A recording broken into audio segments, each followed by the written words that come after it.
All right, everybody, welcome to another WLDL 2025 matchup. We are into the playoffs here. We've got a match coming to you from the Wex Division. It's going to be Savoury Characters against Make Turbo Turbo again. Here in the upper bracket, winner is going to move on to the upper bracket finals. Loser is going to play against No Limits in the lower bracket.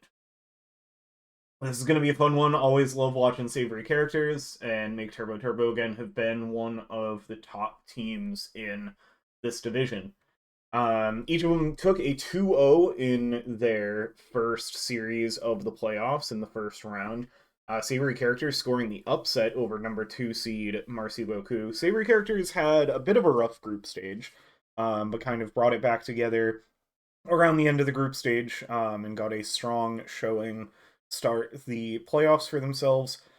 And with Make Turbo Turbo again being the number 3 seed, they've got another tough matchup on paper, but this is a team that I think definitely can make another upset happen. We are already into the draft. I don't know why I have somebody else's mouse. I might have to reset, because I might be stuck in player perspective from spectating a game in client. We will see. Someone's dropped out like a fan. We will see what happens when we get into the game. Might just be a quick cutaway while we fix that. Yeah, so we've got the Lifestealer and PA banned out on the side of Make Turbo Turbo again. And Savoury Characters banning the Razor and the Treant Protector, and now the Nature's Prophet as well. The Razor has been Make Turbo Turbo again's most played hero, and I think also the most banned against them. 5 seconds. The chatter already coming out is, yeah, it looks like somebody disconnected, but they're okay. These teams did face each other in the group stage at one point as well. I forget which week it was, but it was at the beginning of March, so it was probably about halfway through the group stage. And Make Turbo Turbo again took the 2-0 in that matchup. So they've got a pretty good read on Savoury Characters based on that one. It is a slightly different lineup. We've got Ophelia playing, not being subbed in for Permasneeze. Permasneeze played for them the last time around. Radiant's pick. The Jakiro and the Arc Warden ban persists. This is the Ophelia specialty. But something we haven't seen much of this season. I think it's been not in as strong of a place as it used to be. And the first pick, Pudge, to get our draft started. Turbo has played this 3 times this season, winning all 3 of those games. So here they're pretty confident in. Let's see if I can quickly check. Oh, they played it against Savoury Characters as well. And it was a support Pudge, at least in that game. Go through quickly and check some of the other ones. Yeah, looks like they play this support. The response from Savoury is going to be the Witch Doctor. Pretty nice answer to the Pudge. Gives you a point-and-click stun to cancel the Dismember. The 10 seconds to go. Maledict also kind of punishes you for how Pudge deals damage to himself. So that becomes a good tool for it, for dealing with the Pudge as well. Phoenix banned out. So there's a few players, I think, on the Savoury Characters that play Phoenix. I think Kung Pao Kenny is one of them. I know they are Phoenix enjoyers. So no surprise to see that taken out. Let's turn 10 off seconds to go. my Steam notifications real quick. Dyer's ban. That.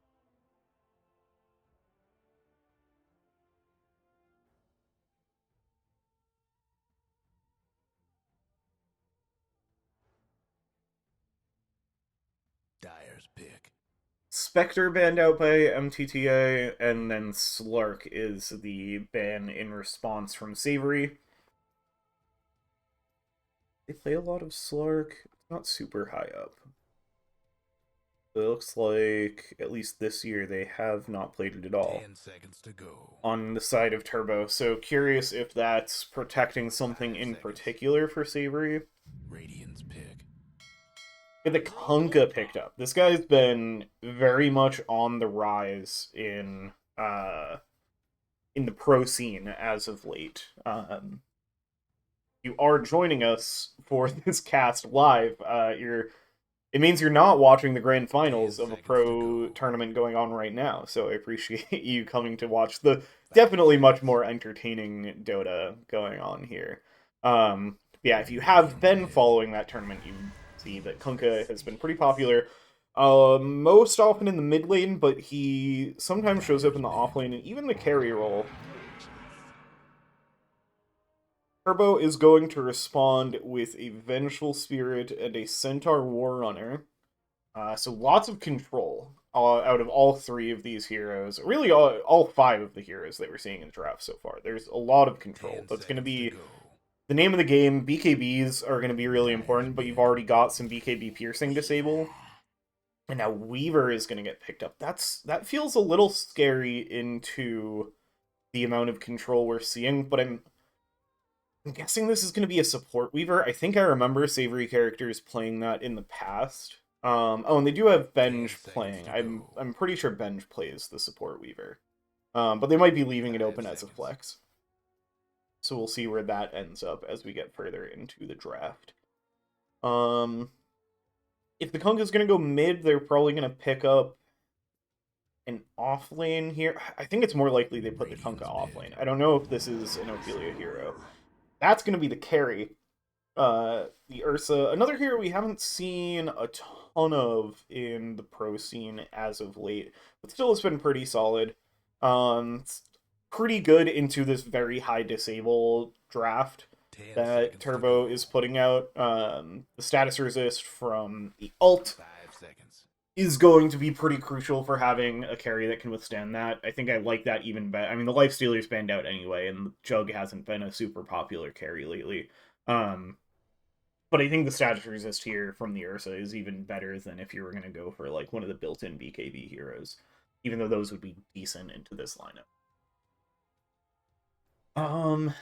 Yeah, and especially with Dismember and Swap, even better to not be reliant on BKB. Zeus going to be picked up by Turbo. That's probably going to be their mid, especially with where it comes in the draft. Picking it up on 18 lets them ban a couple things to protect it. Because I think it is going to be an overall last pick for Ophelia in the mid lane. It looks like that's what Turbo's expecting as well with the Outworld Destroyer ban. Just that hero gets banned in the last phase in like every WLDL series. Because it's just a hero nobody wants to play against. 10 seconds to go. Yeah, been banned 98 times this year. Or no, banned 84 times. Picked 14 times. Yeah, drastically banned more than it's picked. So that's no surprise to seeing that eat the hammer here. We'll see what Savoury want to take out. Definitely looking for a carry on the side of Turbo, unless they're going to move the Pudge there, but it doesn't look like that's what they typically do when they have the Pudge. The Quap ban is interesting. Maybe they're thinking it's a Pudge carry support Zeus. And that they still want their mid lane. I don't think Turbo's looking for a mid laner here.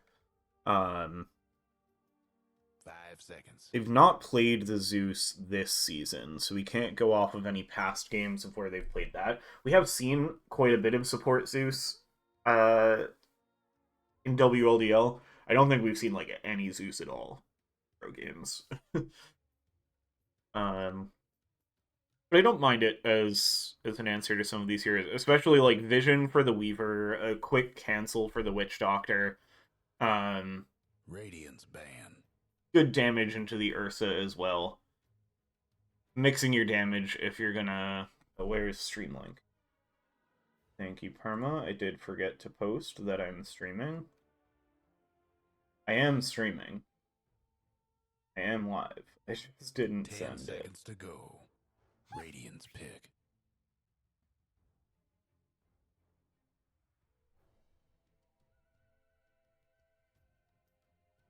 Sneeze might be finding this faster than me. Sneeze is not joining us for the cast. He's just vibing. And I think he might hop in for, there we go. To go.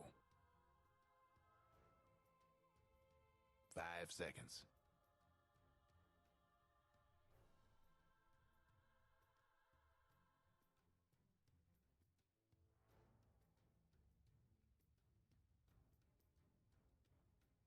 Alright, Puck is the other pan. Ember as well. So, yeah, Savoury really think that they're looking for a mid lane here.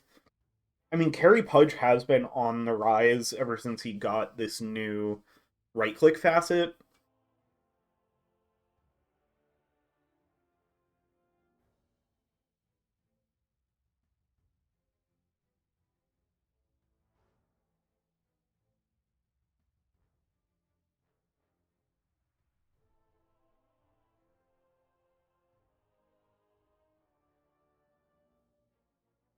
See what they go for to round out their draft. Getting distracted by the chat.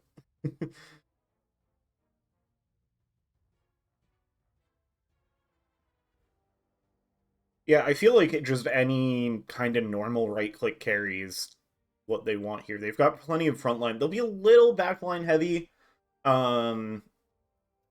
if they go like full ranged. It's probably going to be paired with the Pudge, though. So I think for the lane, you'd prefer a range carry. Something that takes advantage of the Vengeful Spirit. Yeah, it's just going to be a trap. Like, absolutely nothing wrong with this. The Ursa and Weaver duo could be a little bit of a problem. This Drow is going to need to make careful use of the Gust to try to stay alive in these fights. But having the Vengeful Spirit to help protect it, the Pudge a little bit as well. Doesn't have as much of a save as he used to since they took away the ally dismember target shard.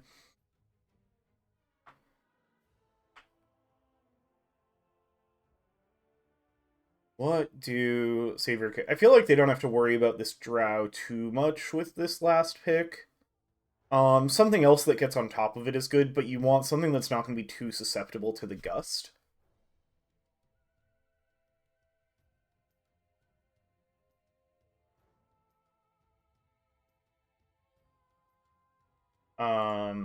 Yeah, I'm curious what they want to round this out with.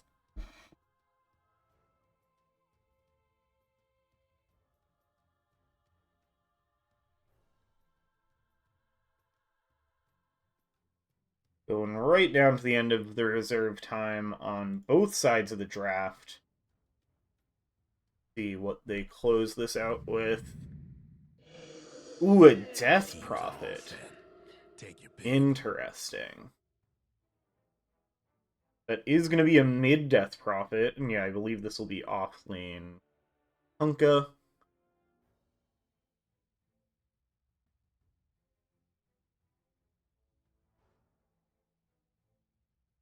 I mean, the matchup into the zoo should be really good. I feel like this should be a pretty solid lane for Ophelia.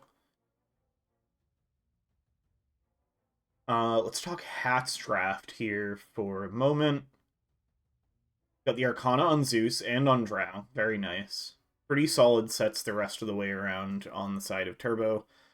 Really good sets on the Savoury side as well. You got the Bear Cub on Ursa, always a favorite. Benj, I think, is rocking some extra cosmetics from how the Immortals work. I don't love the Death Prophet set for Ophelia. The wings are good. I like parts of it.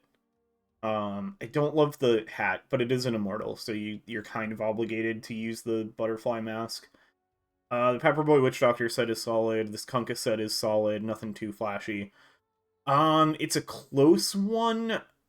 I think I gotta give it to Make Turbo again for the Hats draft. And as far as the actual draft, I think this last pick, Death Prophet, if it does if it wins the lane the way my gut tells me it will against a Zeus, I think that's gonna set a lot of pressure in this game. Yeah, I'm in player perspective. Give me 1 second. I had a feeling this was gonna happen. I'll just throw it back to the bracket. And do a quick reset.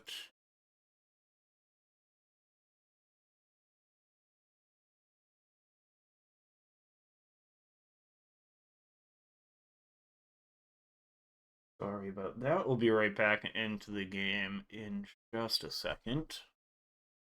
Hopefully it does. It should let me reconnect. That's how it normally works.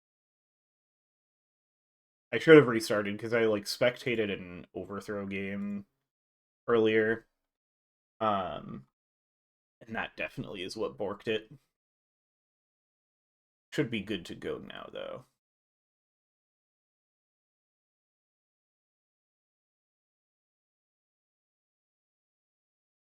Alright, nothing crazy happened while we were gone.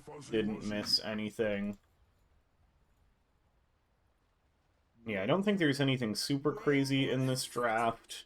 Curious to see exactly how the lanes line up, as far as which supports are going where.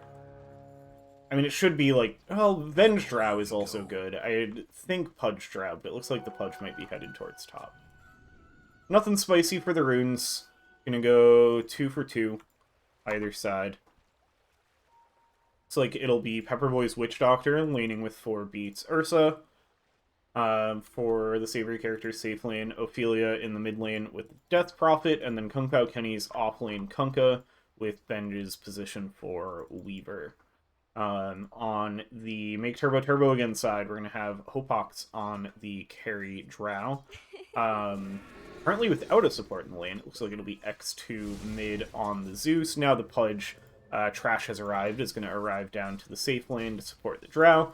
Then up top, you've got Waffle Eats Pancake on the offlane Centaur, supported by Ronan Swanson's Vengeful Spirit. Where are we thinking the action's going to happen? I feel like there's a chance... I mean, you're already seeing a lot of harass coming out from Ophelia. Getting the first level 2. Yeah, I think this can be very dangerous for X2.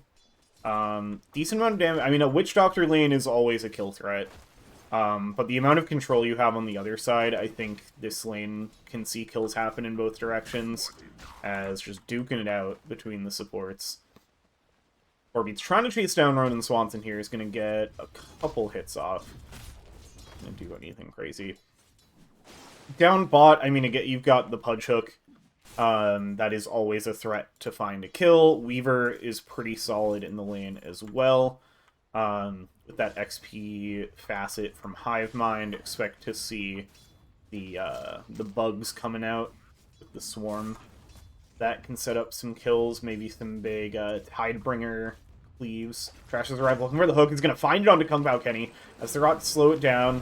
Blood Grenade as well. Get the early gust from Hopox.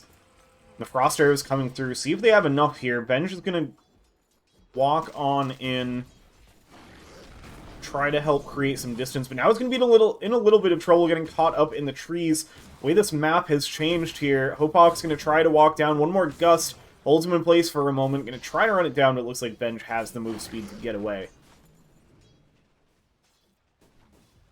Press has arrived, getting a bit low to this stacked large camp, and we are going to miss the first blood, which is good old level 2 Witch Doctor. If you had to guess where the first blood was going to happen, it's going to be that almost every time. So Savoury Characters pick up the first blood. Which has arrived, looking for another hook over into the trees. Kung Pao Kenny sitting on a decent amount of health. Not too in danger.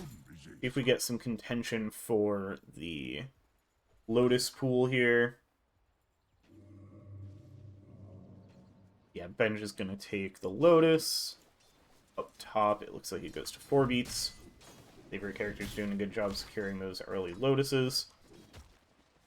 Yeah, I feel like once Savoury Characters get a little bit of a lead in this safe lane, it's going to be tough, because like, Centaur's a tanky hero, but not when you have Maledict and Fury Swipes hitting you. Like, that's gonna tear through anything, even this big beefy horse. Ronan Swanson looking to get some harass out, giving Pepperboy some space to get a pull. Mid lane, yeah, Ophelia off to a pretty good lead here. Is going to... Oh, the jump is not going to be far enough. X2 not going to quite get brought down, but this is really tough for the Zeus now. Does have the wand, so a little bit of health and mana in reserve. Oh, but one more Crypt Swarm. Ophelia wants it, but is not going to be able to find their range for probably one last auto attack would have done it. But now if this Zeus shows up, I mean, I feel like you got to go home. I feel like you almost would have rather died there.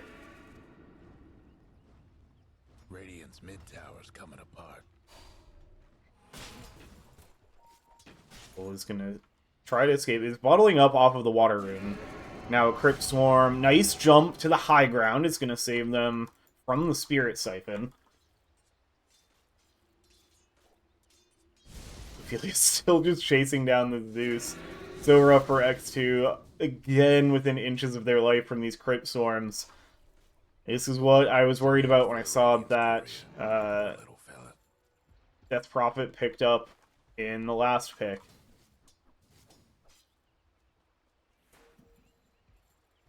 And just hunting down a courier in the bot lane. Looks okay. Okay, yeah, now X2 is going to make the sad walk home. Tough spot to be in.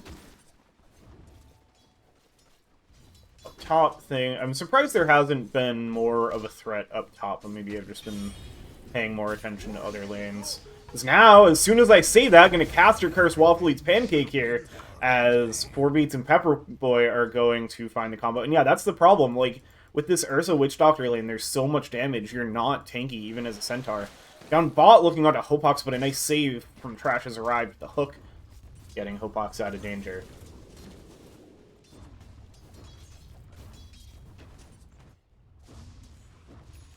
Ophelia already level 6 in the mid lane.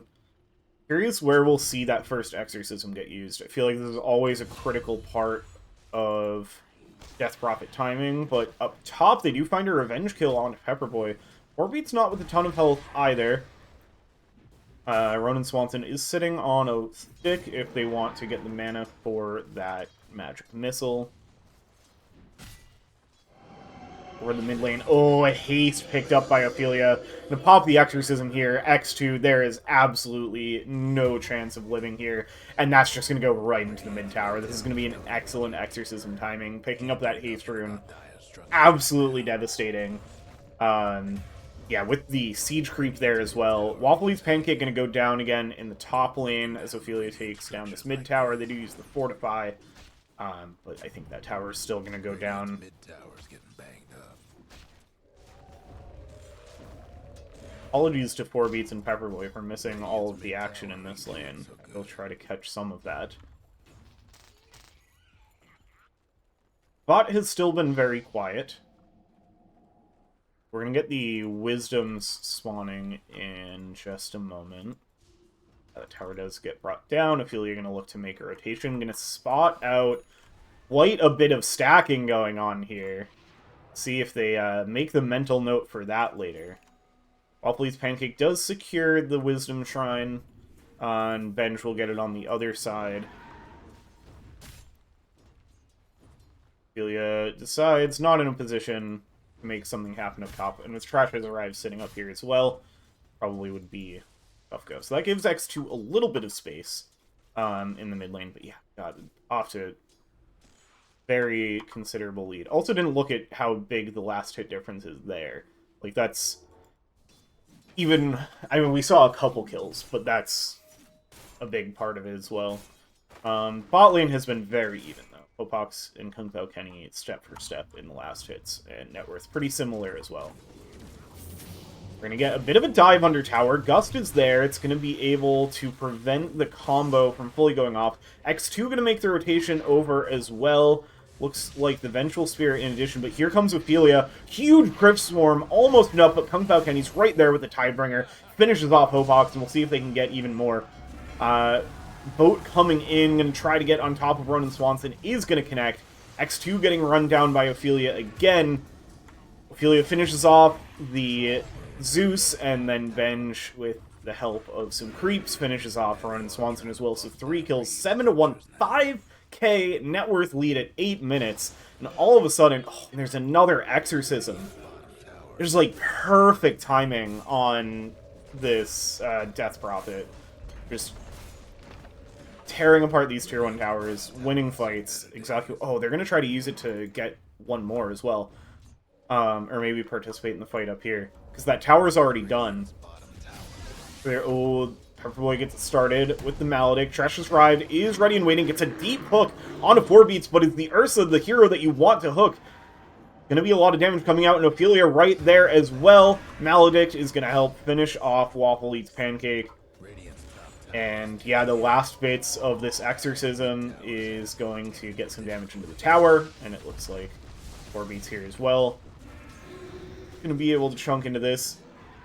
Make Turbo again. They do want to try to defend this, it looks like. See if they can get themselves into position. Try to keep this last tier 1 tower of theirs alive. Looks like they're going to bring the Centaur back up here as well. They would love to make a big play. Like Waffle Eats Pancake gonna start chunking into... Oh, this could be dangerous. Depending on where Pepperboy goes here. I don't know if Waffle Eats Pancake can take this stack yet. It's a big stack. The damage from the creeps and the double edge looks like Trash has arrived. Maybe going to try to help out with it. But I think you just got to leave it for somebody else. Let the Drow take it with the multi-shot later or something.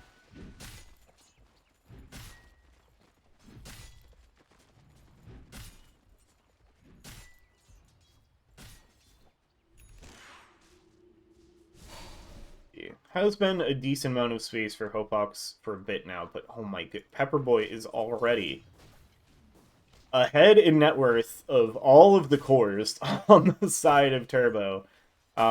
This is a crazy start for Savoury Characters. Like Waffle Eats Pancake will be able to gradually take this stack. This is already looking like a really tough start to the series. Hopox getting run down. Dust is going to wear off. Bug helping them get vision. Oh, the Torrent is very nicely placed, and Ophelia's going to come on over with the Crypt Swarm and say, oh, thank you. I was hoping to get another kill.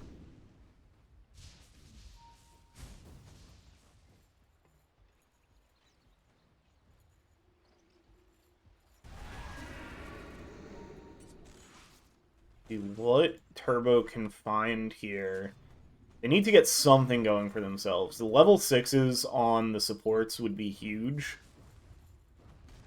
9k. Now, we're already almost at a, like, 1k per minute. Oh, nice hook from Trash and Drive, and just got the Dismember as well. That's going to be a big kill picked up. Goes to Ronan Swanson, finding the Witch Doctor. That's the kind of thing they need. Ooh, they are going to pop the Exorcism to steal this Ancient stack, though, and I don't think there's really anything Turbo can do about it. Battle Fury already finished on the Ursa. That's an insanely fast Battle Fury for 4 beats. Like, I just noticed it now. He's definitely had it for a bit. I mean, 500 gold towards the Blink Dagger means this was like an 11-minute Battle Fury plus Phase Boots. That's insanely good timing. Savoury Characters are in prime form for WLDL 2025 playoffs. Oh, the scan coming out with the smoke. They want to find another kill on this Drow. Want to try to set back, make Turbo against carry even further. And Benj is going to be in just the right place. Smoke breaks. Swarm comes out. Nice gust, giving Hopox some space, but they're going to have the vision. Stampede is there as well, and Ronan Swan's going to help kill off the bug. Looks like they will successfully save their Drow here. Nice communication there to get the Stampede from the Centaur from across the map. It's an important one to keep your Drow farming happy. This is going to be critical to finding your footing in this game. You know, you can bleed out kills for a while. If your Drow is still farming, you can get there. Now that said, 4 beats also farming quite a bit. And we mentioned it briefly, but this early Blink Dagger after the Battle Fury is like, this guy's looking to get in on the action as soon as possible. To just keep this incredible tempo that Savoury Characters are putting up rolling. As they find another kill onto the Pudge. Down in the Radiant Jungle. Blade Mail helping Waffle Eats Pancake get some of this ketchup farm, working towards a Blink Dagger of their own. That piece of initiation will be very useful for trying to find some favorable fights here. What's crazy, too, is it feels like Savoury Characters are in, like, Deathball mode, but they don't even need to have all of their heroes here. Like, just 3 or 4 is enough of a threat to bring down almost anybody on the side of Turbo.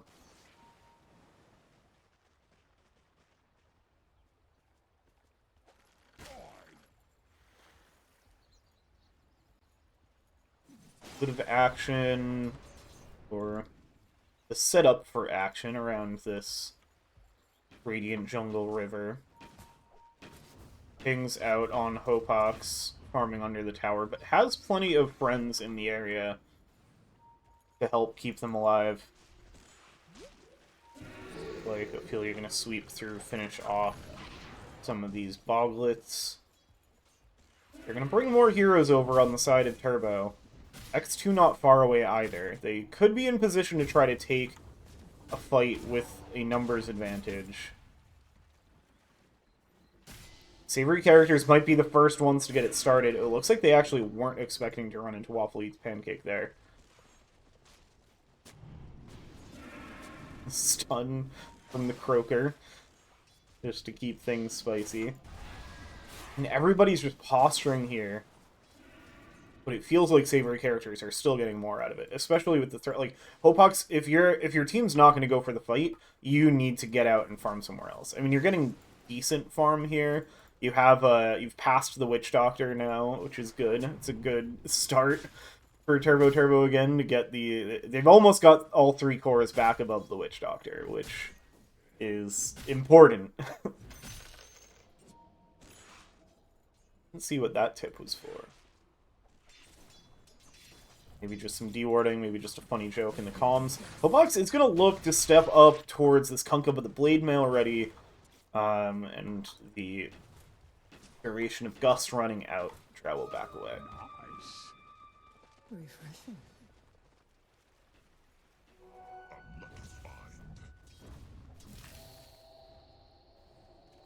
But the Eternal Shroud finished on the Death Prophet, urn that we've seen, almost a Spirit Vessel for Benj. Blink Dagger very close for Waffle Eats Pancake. Blink Dagger finished on the Ursa, looking at a BKB after that. Looks like the Ogre Axe already on its way.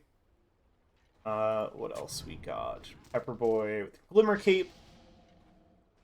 And we saw the Blade Mail on the Kunkka going right for the Ags. That extra boat with the cannons. They're just big damage for the team fight. What else we got? Working on Rum for Ronan Swanson. Looks like that has just arrived. I like the... I think I was saying this in the last cast, where we saw Avenge get an early Drum. I like the idea of getting Drum nice and early on supports now that it doesn't use charges, because there's no risk. I mean, it looks like Ronan Swanson has the Boots of Bearing queued up, but you don't have to get this Boots of Bearing nearly as early. It's obviously nice to have. As Savoury Character is going to use this early advantage that they've built up to take an early Roche, with the help of Exorcism and the Fury Swipes of 4 beats. Ooh, they're going to ping out some heroes in the mid lane. Benj going to scout some stuff out. Immediate jump on X2, 4 beats, huge damage. Zeus instantly deleted. Trash has arrived, can get brought down quickly as well. 13k net worth lead, 12-2. Just an absolute thrashing by Savoury Characters here. Immediately turning that Aegis into a winning fight. I mean, not that it even looked like they needed the Aegis, but it just gives 4 beats the confidence to blink right in on top of whoever he wants.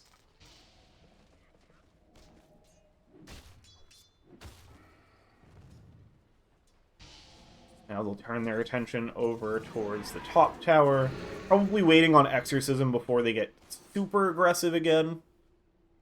And the respawn timers are not very long yet, so we're only 18 minutes into this game.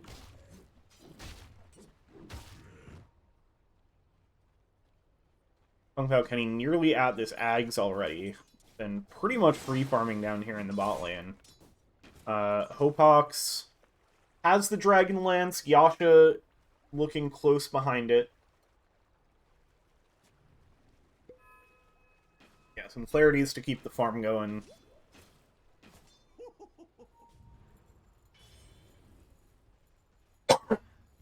Excuse me. Radiant's mid tower's getting banged up. I do have that Spirit Vessel finished. Looking at a pipe on the Weaver. I guess makes sense. Your Kunkka, I mean, your Kunkka could build it. But if your Kunkka doesn't want to build it, then you're probably the next best option.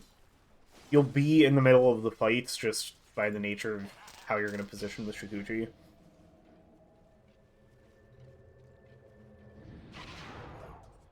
They do have some vision over here. If that TP landed for Trash has arrived just a moment sooner, they might have been able to find a hook on Pepperboy.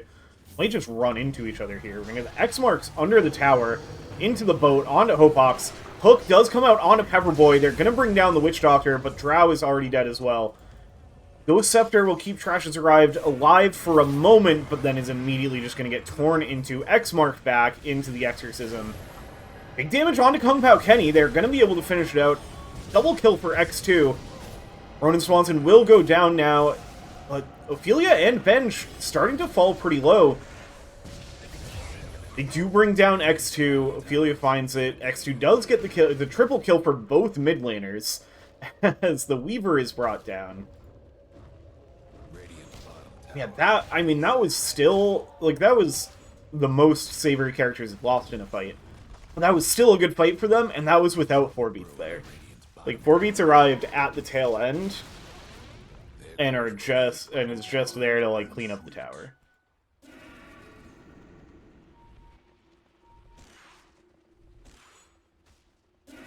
Yeah, the other part of, like, how this tempo is cleaning is... Lost my words there. We get a nice hook from Trash has arrived again onto Pepperboy, bringing down the Witch Doctor.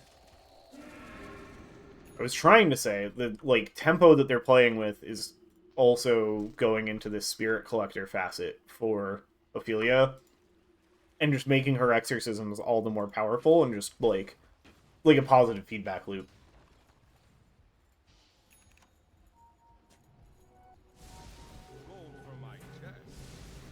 Ooh, 4 beats is going to steal the Wisdom Shrine. X2 going to offer a Lightning Bolt in Defiance, but it also stops the blink from 4 beats, which might have been enough to just tear apart the Zeus.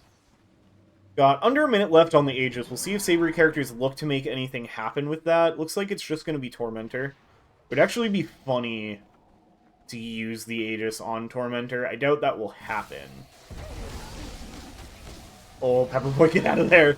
Oh, Pepperboy, get out! Okay. Well,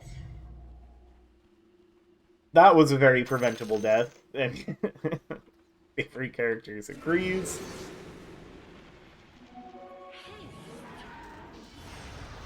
Oh, Yule's up on Trash has arrived. Hook onto the Kunkka. Ghost Scepter for now. Keep them alive with the X mark. Back into the Torrent. Charge through from Waffly's Pancake. It's going to get a big stun, but it's just getting absolutely torn into by 4 beats, who has the BKB, so does not care about the Blade Mail. Ophelia continuing to run down the Drow. Spirit Siphon all the way back under the tower. Bring down everybody. Everybody's dead on the side of Make Turbo Turbo again. Nobody's dead on the side of Savoury Characters. I think the Aegis timed out, and it didn't matter. I mean, 20k net worth lead at 22 minutes. This graph looks normal, but it's like you can't see the scale until you look at like this number or this graph or like this. 19% win probability for Make Turbo Turbo again is a little crazy. I don't know what Gaben is seeing with the possibility there. I feel like it would take quite a bit. I was gonna say quite a bit of misplays. No, Kung Pao Kenny, excuse me, is completely fine. Hopok's getting scouted out by Benj. The rest of the squad is going to arrive. Ooh, nice time lapse away. Hook onto Ophelia. This would be big. That is huge. Kill streak almost 1,000 gold going to Hopox and 800 for the rest of the squad. That is immediately going to get the Drow Ranger her Hurricane Pike. And that's... I shouldn't have questioned Gaben, because now that 19% is a big 26%, as we see the first upward trajectory in this graph of the game. Like, actually a massive pickup, and really keeps this game going. Crash has arrived, scouting out with the smoke, is gonna find Benj, gets the hook, the Shikuchi away. Oh, Pepperboy. Oh, actually, with the Ghost Scepter, not able to get anything from the Death Lord. Dyer's mid tower won't last much longer. We've got Kaya, almost an Ags for Zeus. Pox, oh, looking to go on to Kung Pao Kenny, but 4 beats just immediately jump forward. Nice swap save from Ronan Swanson. Stun up onto 4 beats. Boat looking to connect. X2 able to get jump away. Stampede to help the supports retreat and look for another initiation, but it looks like Wobbly's Pancake just going to jump out after that stun.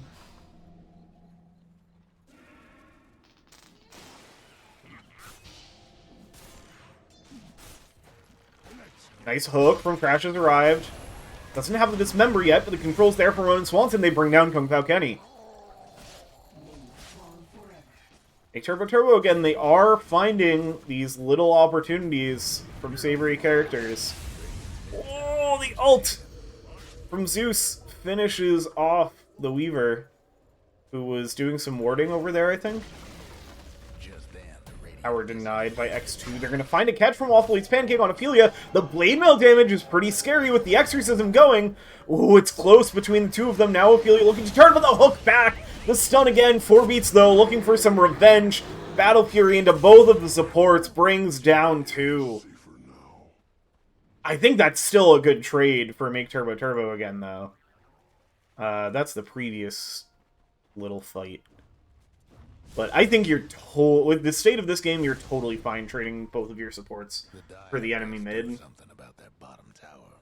Yeah, they get so much more gold out of that. That's actually crazy. I guess that's still counting the previous ones, just based on how this is showing, but...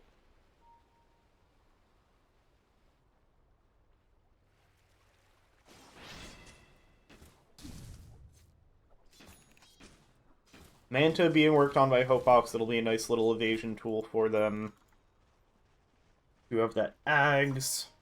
I haven't fully noticed the double boats yet. Working on the BKB next for the Kunkka.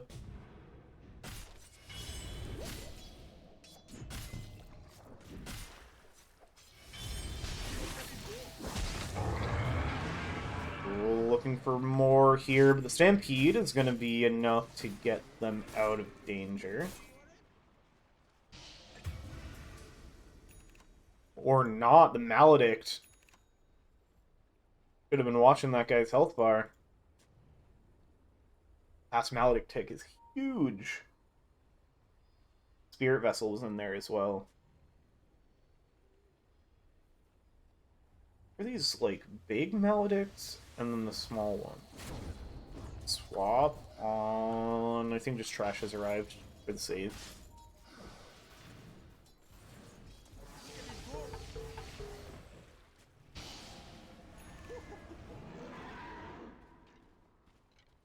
Looks like Savoury Character is going to set their eyes on the second Roche. Get themselves another Aegis, along with a banner.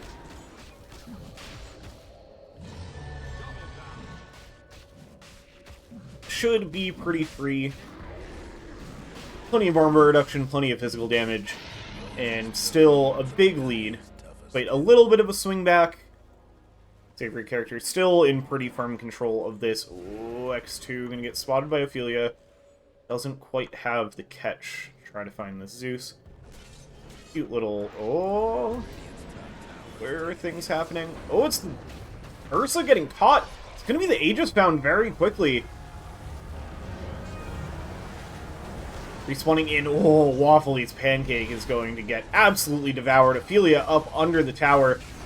4 beats under the tower as well. Gonna bring down X2. Swap back, trying to control 4 beats. The Aegis did already get used. Has the BKB, is gonna be able to bring down the Vengeful Spirit. A nice hook from Trash has arrived into the Dismember. And they find 4 beats again. Another massive kill. Like 2k gold shared throughout the team. It went to, it says the Dire. That should be the Radiant. It looks like it just got fully split among the team.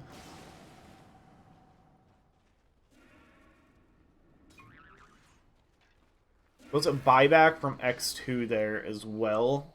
Still, overall, profiting a little bit of gold. A lot going to... I feel like it should be more gold than that. Oh! Crash has arrived, finding Benji.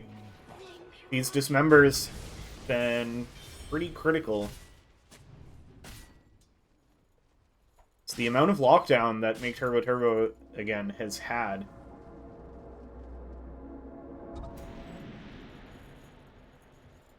We saw it in the draft, and so even in these tough spots, if they get the control, they can bring down, as we've seen now, every hero has died at least once now on Savoury Characters. Kung Pao Kenny and Hopox gonna find each other here. Gust comes out, does get caught by the first boat, able to force staff away from the second. Trash just arrived just off the mark with the hook.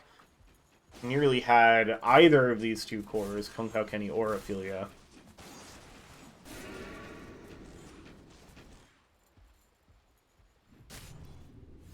Looks like Savoury Characters... Oh, a little bit of a misclick BKB.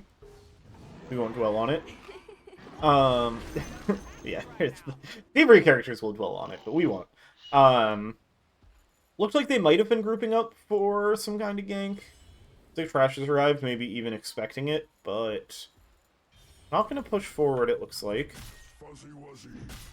Maybe, especially after losing the Ursa twice in that last engagement, maybe feeling a little more scared. I think overall, like, they probably don't realize how much of a lead they have after it. Like, now that they've been kind of... It's definitely plateaued. Make Turbo Turbo again is doing a good job staying in this. But I think Savoury Characters still in a really good position if they wanted to just group as 5 and look for fights. It's the other tough part is, like, the high ground.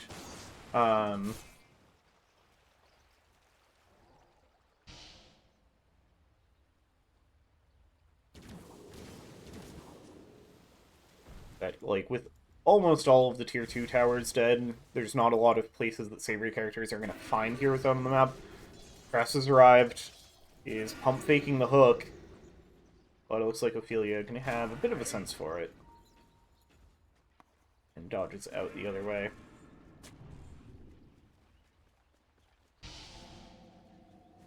Yeah, a little more catch would do this team well for Savoury Characters. Hermesnes mentioning needing an ATOS in the chat.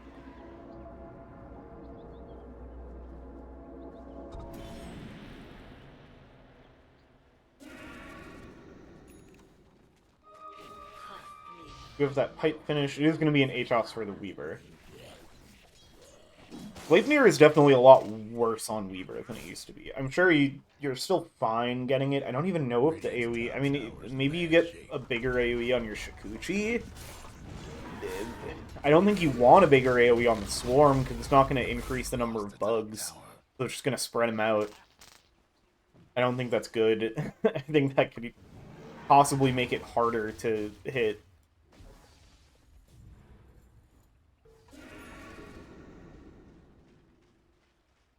But just the control is decent. But I'm sure it'll be like an ATOS and then something else for a while. No boots on the Weaver. I mean, you don't really need them. You're going to be Shikuchiing as much as you can, but... Little odd to see. Waffle Eats Pancake working on a Heart of Tarask, just looking to get as beefy as possible. Against this lineup, I don't think there's any percentage damage. Maybe the Maledict? No, because it's the Maledict's just the amount of damage you've taken. Although, is it burst of damage based on how much health they have lost?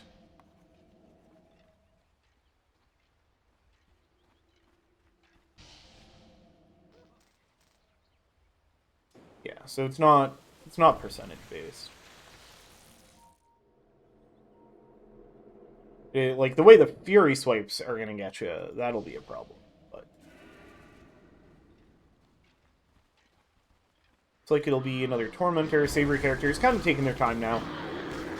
Picking up all the objectives they can.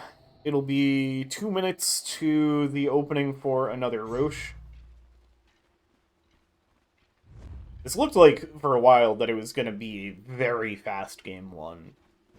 But it has... like, Make Turbo again has definitely stabilized this. Butterfly being looked at by Hopox. Drow could be a scary spot. Oh, you don't want to farm that camp. You don't want to farm that camp right now. Oh, you really didn't want to farm that camp right now. They have the control. They get the X back. The Drow is brought down. That is unfortunate. And call comes out. Let's just push this wave, push this lane. They did finish off the tower, so yeah, it's just going to be high ground from here. I mean, you don't have a Roach. There is the buyback available on the Drow. The Hook is always a threat in the high ground, the Swap as well, and the Zeus is harder to get to. Yeah, it is good high ground, for sure. Which, yeah, Permasnee's mentioned in the chat as well. Oh, there's the Hook on the Witch Doctor. That's a good one to start with. There's not going to be anything they can do about it. Very nice positioning from Trash has arrived. And the Force Staff and Stampede means 4-beats can't get their revenge kill. Ophelia is going to pop the Exorcism. Start laying into the tower. 4-beats getting a little controlled, but now with the BKB, turns around. Onto Trash has arrived, brings down the Pudge. There's the revenge kill. Exorcism still going to work. But Ophelia taking lots of damage and gets swapped back. Yules is able to dodge out the Zeus ult and now has the BKB, going to start healing up with Spirit Siphons onto 3 different heroes. Running in deep, going to be forced to back away now, but the Exorcism runs out. And they bring down the Centaur in the meantime. This banner keeping these siege creeps alive means this tower is getting chunked away. It looks like Savoury Characters are going to go on their retreat now. Respect the respawn of the Drow, get some resources back up on the Ursa. Respect the cooldowns of their own Exorcism.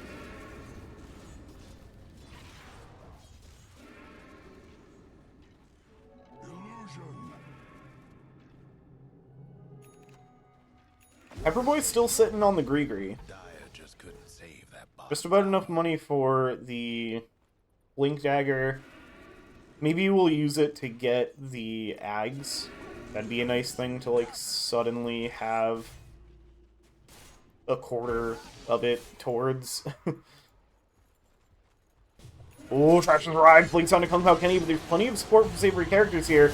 Stun up, bouncing stun. They do finish off the Kunkka. Ophelia still running in with the Spirit Siphons, healing up a ton. Silenced up, but has the Yules immediately. Hook going to be just off the mark, looking for the Witch Doctor. The Buck's now looking to run them down. Trash has arrived in, doesn't quite have the Dismember. Yules up to try to get some distance, but controlled again with the stun, the swap back.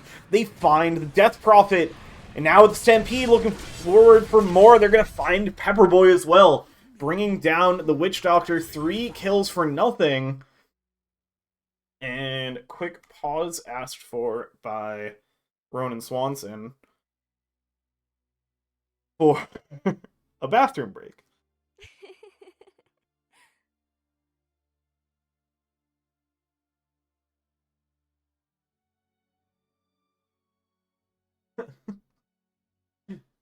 There's some good quality all chat coming out here.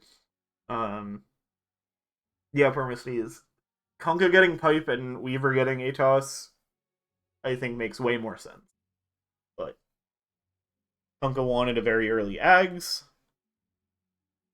Boatman like boat wants second boat. So, can't really argue with that.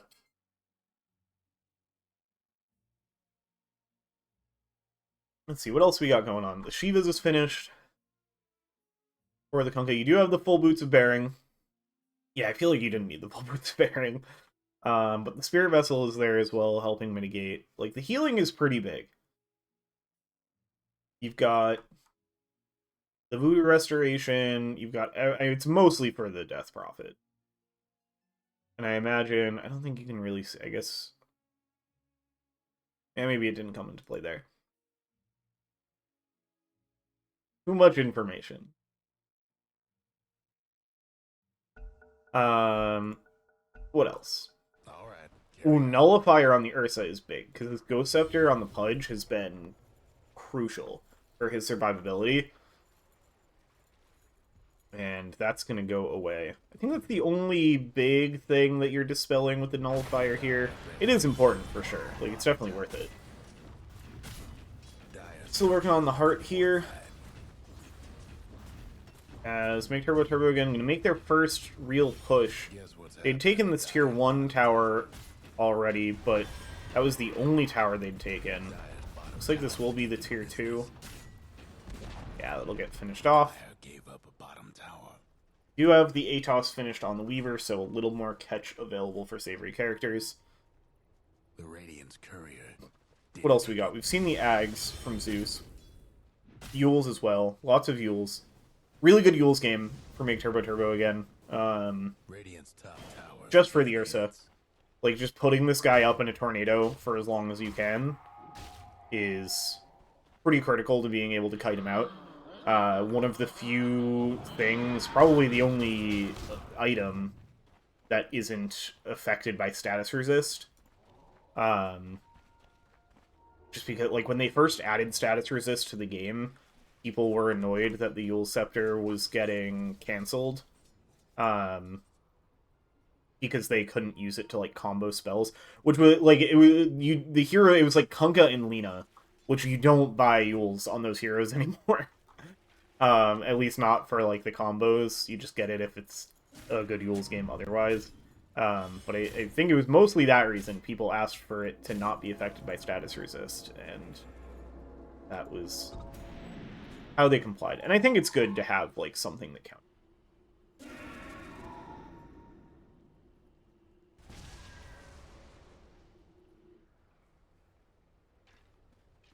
So many Yule Scepters. That is something else, like, the Nullifier can be important for. But if you're Make Turbo Turbo again, you just need to...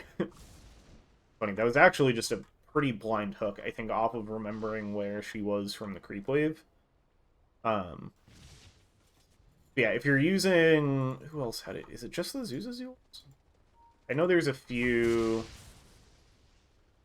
Yeah, I guess it was the Force Staff on Pudge that I was thinking of.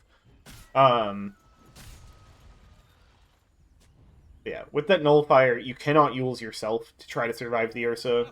You gotta Yules the Ursa. Favorite characters. Waiting for Roche to make his walk. Should be pretty free. Take this Roche. Pop the Lincolns. I think you just want to let him get into...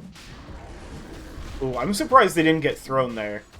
I feel like there's times where if he hasn't made it all the way... Maybe they adjusted it. But I've definitely seen times where, like, he doesn't quite make it all the way here, and he still throws people. I was worried they went for it a little early. But no, they'll pick it up without any issue. Hook just connects. Ooh, nice. How does that blink happen? How is that blink allowed to happen? There's no barrier or anything. There was just no other damage source. They're going to get that Atos, but no real follow-up for it here.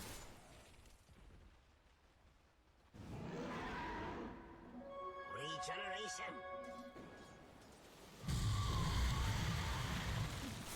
So with the Aegis, should see Savoury Characters make another bid for the high ground. Might use the first minute or so of it to get all their waves pushing in. Top is a little pushed out right now. It's like, yeah, the Radiant Creeps are going to get that pushing forward. It looks like just with the two mid and bot waves, they're Starting to look towards high ground. Ooh, dangerous if you want to try to deward that. The Pudge is just waiting. There it is. Immediately. Nice time lapse away. Yeah, the Pudge was just like saw that sentry get placed and was just waiting for whoever was going to click on that observer. Looks like that spooks him a little bit. I mean, it's really tough to go into this high ground. The hook and the swap, so much reposition. And the, like, how do you get on the back line of the Drowzeus through high ground? You kind of need to, like, soft poke with, like I almost think it would have been, might have been better. Ooh, you have the refresher shard for Death Prophet. Yeah, it might have been better to get, the Aegis on the Death Prophet, just so you could, like, for free get Exorcism hitting the tower.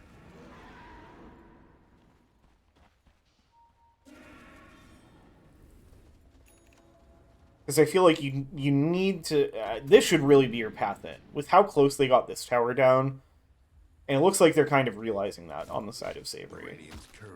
They're going to bring most of their heroes up top. Maybe going to try to set up to have, like, most of the team push in the top lane, and then 4 beats just swing in bot. Try to split the focus, see if they can get away with taking some more buildings there. See what they go for. I feel like they should be making more concerted of a push effort. But they do still have...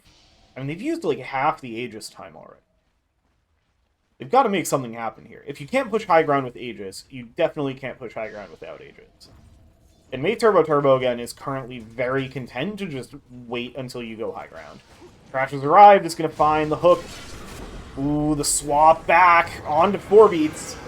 With the BKB available, is that the target you want? Trying to chase down Hopox, they have so much escape. They finally bring down Trash has arrived up onto the iceberg. Abyssal Blade is there. Can they finish off Hopox with the control? They do finish off the Drow Ranger. Huge damage and health as Wobbly's Pancake sitting in the middle of them, but the Nullifier coming out, trying to finish off the Centaur, and depending on what they have for buybacks, I mean, they've got the Drow buyback already. This could be troublesome. They were able to find the Witch Doctor, refresh. Ophelia, 4 beats is going to go down one, swap back. BKB, Cheese already used. That was somebody else's refresh. Ophelia gets brought down, but they find Hopox again. The dieback on the Drow, just about finish on X2, but nice jump away down to the low ground, but they're going to be able to finish him off. 4 beats jumps down as well. And now it's only the Venge plus the available buyback from the Zeus who will use it, but how do you stop this Ursa at this point with only 2 heroes? You'll have the Pudge soon. That might be enough. I don't know that Savoury Characters can end here in the 3v2, and it'll be a 3v3 soon. Oh, but they can if they find the Zeus. Nice swap save from Ronan Swanson, but right back from the jump. Awkward angle over the Ancient. Hook back to save Ronan Swanson, but now it's just the 2 supports to defend against 3. Crash has arrived, and this is an insane TP. If he finds anything with this hook, no, it's going to be just short. Ronan Swanson trying to delay more. Waffle Eats Pancake getting in there. Trying to do everything they can. I mean, only... It's 50 seconds. It's still a while before they get their Drow back. Oh, the hook! Long range into the Dismember. They're going to find the Weaver, but 4 beats wants Vengeance. Has the Nullifier onto Trash has arrived. No way to stop these right clicks now. Trying to get the Force Staff away. The Ogre Seal Totem as well. There's so much gap creation here from the side of Make Turbo again. They're able to survive for so long in these fights. But they simply cannot stop this bear. Hook onto Kung Pao Kenny into the Stomp. They don't have the damage. It's all about stall. 10 seconds to the drought. They're going to get to fight with their drought. It might not be 5v5. Oh, but Ophelia's back. Death Prophet is back in, has the Exorcism available, can pop another one as well with their Refresher Shard. Buyback from Weaver. They want to end it all here for Savoury Characters. They get the hook. They're going to finish off Pepperboy, but 4 beats in immediately. It does get silenced up, so is going to get controlled and prevented from bringing down the Pudge. Hopok's teeing off from behind the safety of the Ancient. Big stomp from Waffle Eats Pancake, but where's the follow-up? It's all just stalling, but I don't think it's going to be enough. Refresh, second Exorcism, ready to go, looking for the fountain hooks. They just don't quite have the range. Kung Pao Kenny going to look to pressure. Oh, the Dismember gets reflected by Lotus. Waffle Eats Pancake is hitting so many huge hoof stomps, but the damage from Hopox isn't there. Hook back into the fountain. 4 beats in the fountain as well. Savoury Characters, have they played with their food a bit too much? Trying to continue feasting. Pepperboy is going to go down. Kung Pao Kenny getting brought low is going to fall as well. 4 beats just trying to finish it off under the BKB, but they have the control, they have the damage. The Ursa is going to get brought down. It's not quite going to be the end of the game here. They find the control. Triple kill for Hopox. 4 dead on the side of Savoury Characters. They had the Ancient below half health, but they cannot bring it down. Guess what's happening to Dyer's bottom tower?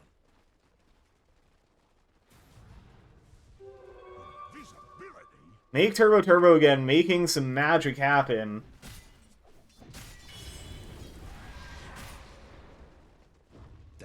They're going to look to bring down their second tier 1 of the game. It's finally getting some space here after getting a critical defense of their Ancient.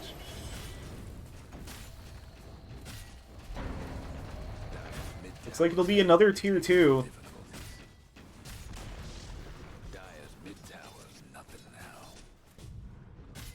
And still, they have a couple buybacks available, but not all of their buybacks. Is this going to be a set of barracks? They have the Fortify. We'll use it to keep the tower alive a bit longer, clear out the creep wave. There's another creep wave coming in. Yeah, this is a tier 3 tower. It's going to be a set of racks. I think they're forced to leave here. Yeah. They pop the Boots of Bearing. You got a really full retreat now, because everybody on Savoury Characters is back up.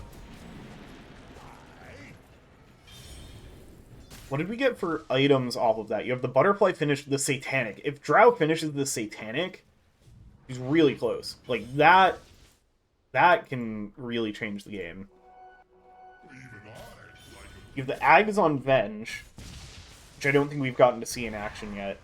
But Refresher, that was the refresh we heard. At, like, some point in that fight. Working on the Shivas, it looks like Shiva's done for the Centaur. We're on the other side, Refresher on Kung Pao Kenny. That also could be the Refresher we heard in that fight. Satanic available on Ursa. Eternal Shroud. There's tons of Eternal Shrouds in this game. Ooh, Benj scouting out Waffle Eats Pancake. 4 beats. Jumps in. Control. This guy's so tanky. The Fury Swipes are going to build up. They get the Disarm. But it's not going to be enough to get the Centaur out of there. Minute and a half, no horse. It's a critical part of their defense last time around. Also important that, like, Savoury Characters nearly ended the game, but because of that didn't get the Mega Creeps. Which I think, like, they were so close to ending the game that it was definitely correct to try to just end it. But it does mean, like, it's not full despair. They make Turbo again. Big hook from Trash has arrived with the blink away for safety, knowing that help from Savoury Characters is coming. It looks like they're going to just full commit onto the Ancient with the Exorcism. 4-beat's going to start laying into it. Make Turbo again. You've got to do something quick about this. The Ancient is falling so fast. Where's the control? They don't have the Fortify available. The Ancient is just going to get brought down. After a commanding start to the game, takes a bit more effort than it looks like it was going to take, but Savoury Characters do close it out, take game 1 in this best of 3 series in the upper bracket of the Wex Division in We Like Dota League 2025. Man, that was overall a very good showing from Savoury Characters. I think Make Turbo again with that high ground defense definitely, like, showed how competitive this matchup is. And and showed that even when you get off to as crazy of a good start as Savoury Characters did, like, it was not over. They did a really good job stalling out the game for a while, and then getting those high ground fights to hold on to it. But Savoury Characters are able to close it out. MVP, I mean, 15, 2, and 10 is hard to argue with for 4 beats. Ophelia, though, like, she crushed her mid lane and just, like, made perfect. I feel like she was such a crucial part of how they got off to such a crazy timing to start the game. Because her use of exorcisms was perfect. She got, like, the haste rune to use the exorcism to kill off the Zeus, take the tower, and then the next one went to killing the bottom tower, and then participating in a fight top. Like, it was textbook good Death Prophet stuff. God, the Ogre Seal Totems. What the hell? Yeah, so MVP, I'm going to give it to Ophelia. Support of the game, I'm going to give it to Benj. Pretty clean game from the Weaver. The pipe is funny that the Weaver caught it and not the Kunkka. But, you know, doing every little thing. I really like getting pipe on supports these days. Yeah, I like picking up what you need for the team, even if it's not strictly a good item on that hero. Alright, we're going to have a quick break, and then we'll be back for game number 2 in this best of 3 series.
In your pocket.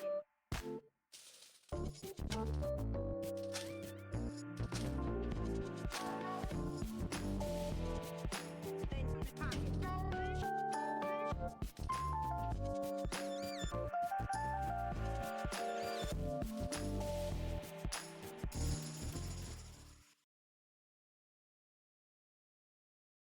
All right, and we're back for game 2 between Savoury Characters and Make Turbo Turbo again in the Wex Division bracket of WLDL 2025.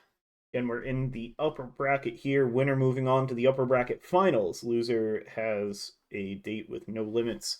Savoury Characters took game 1 in what started as very convincing fashion. There was a bit of some bumps on the road. Make Turbo Turbo again put up a good high ground defense for quite a while to keep the game going, but in the end, Savoury Characters closed it out.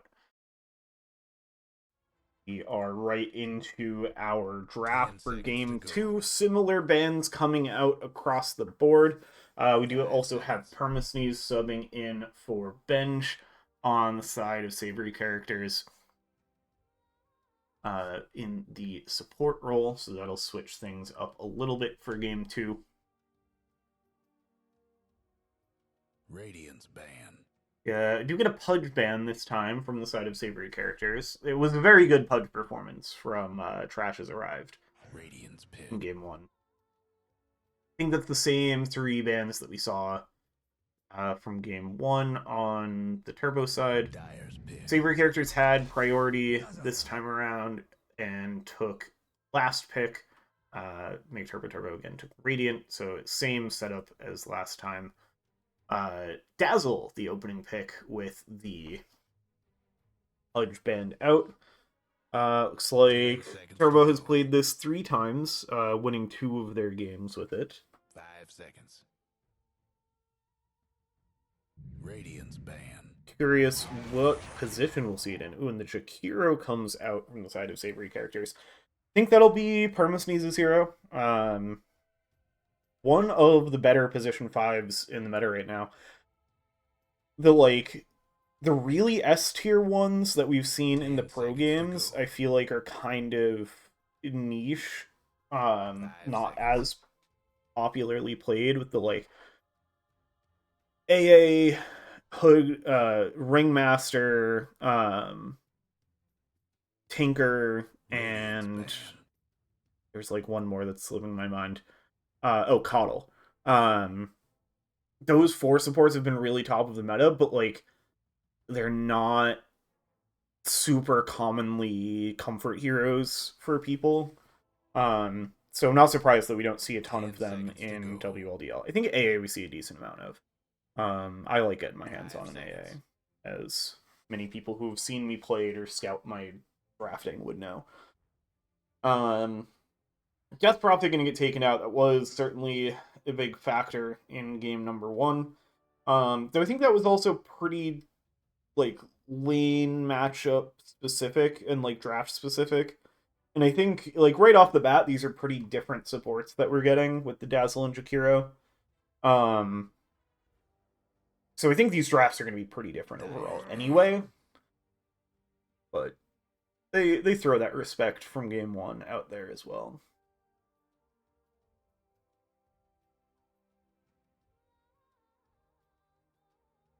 The Jakiro I also like as a response to the Dazzle. 10 seconds to go. Because you can get the Ice Path. No, I guess it doesn't matter, because in his ult, his body's already stunned. But the Macropyre can be scary for the Dazzle, because you can't do anything about, other than shallow graving yourself, you can't do anything about the fact that your body is just sitting in a giant puddle of fire. 10 seconds Wraith to King go. will also get banned out by Savoury Characters. 5 seconds. That's an interesting one. Radiant's pick. They don't see it super high on turn. Oh, there's the AA. That's probably going to be... Oh, if that's Permasneeze's hero... Oh, I'm very excited. I'm very excited if I get to see a Permasneeze AA here. I'm going to be critical of 10 it. seconds to go. Because I am always critical of the AAs that I run 5 into seconds. when I'm casting. But I'm curious to see how he builds it.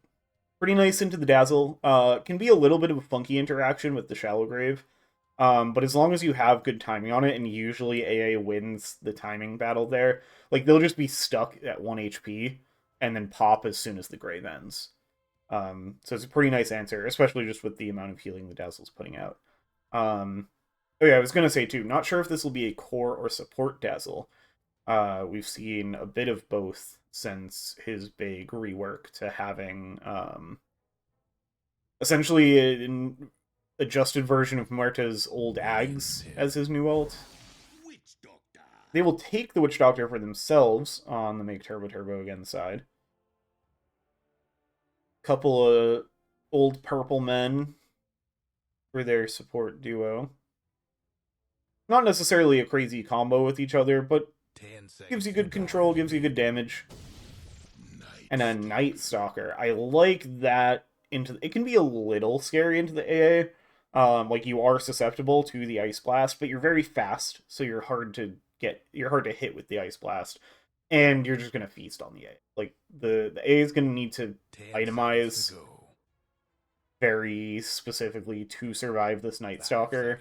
seconds. And it's hard to itemize in a way that won't just make you Dire's die to Nullifier.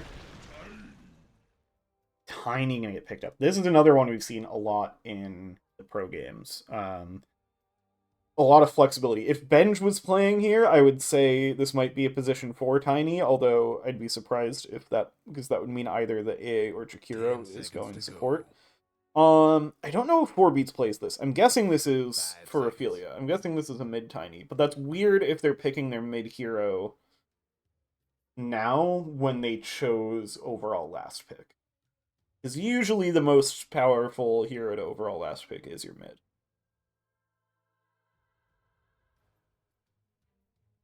Curious if they've played a carry Tiny. They've played 2 games of Tiny this season. I know they've played a lot of Tiny in their history. I guess not a crazy amount. Maybe they've just played it in a lot of our scrims. Radiant's pick. I know they would play it support. Okay, they have... Ophelia has played it mid. And Benj has played it support. So they haven't played it carry, which is what I thought. And then they're going to go back to the Kunkka, so that'll be their off lane again, I 10 assume, seconds to go. for Kung Pao Kenny. They do have some nice flexibility here, though, with their cores. 5 seconds. I'm guessing it'll just be mid-tiny off-lane Kunkka, but if they decide to, because the lane matchups look a particular way, they can move the tiny to carry, they can move the Kunkka to mid, they can move the Kunkka to carry. There's a lot of options here.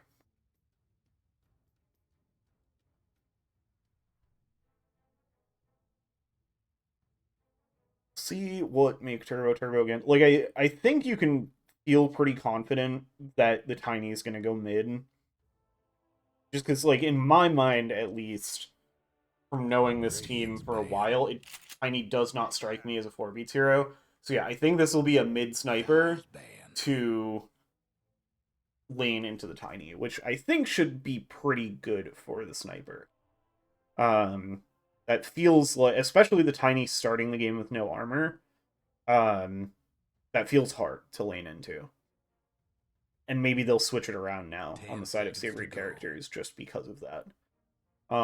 There's also a world, like, I think occasionally they've moved Ophelia out of the mid position. Ooh, and it looks like I'm going to have... a friend joining for the cast. The gotta make sure I unmute.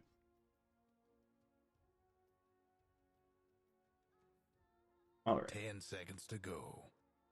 What up, Grapes? How's it going? 5 seconds. Hold on. You're not coming through. Is weird. Almost definitely on my Radiant's end. ban. Radiant's pick.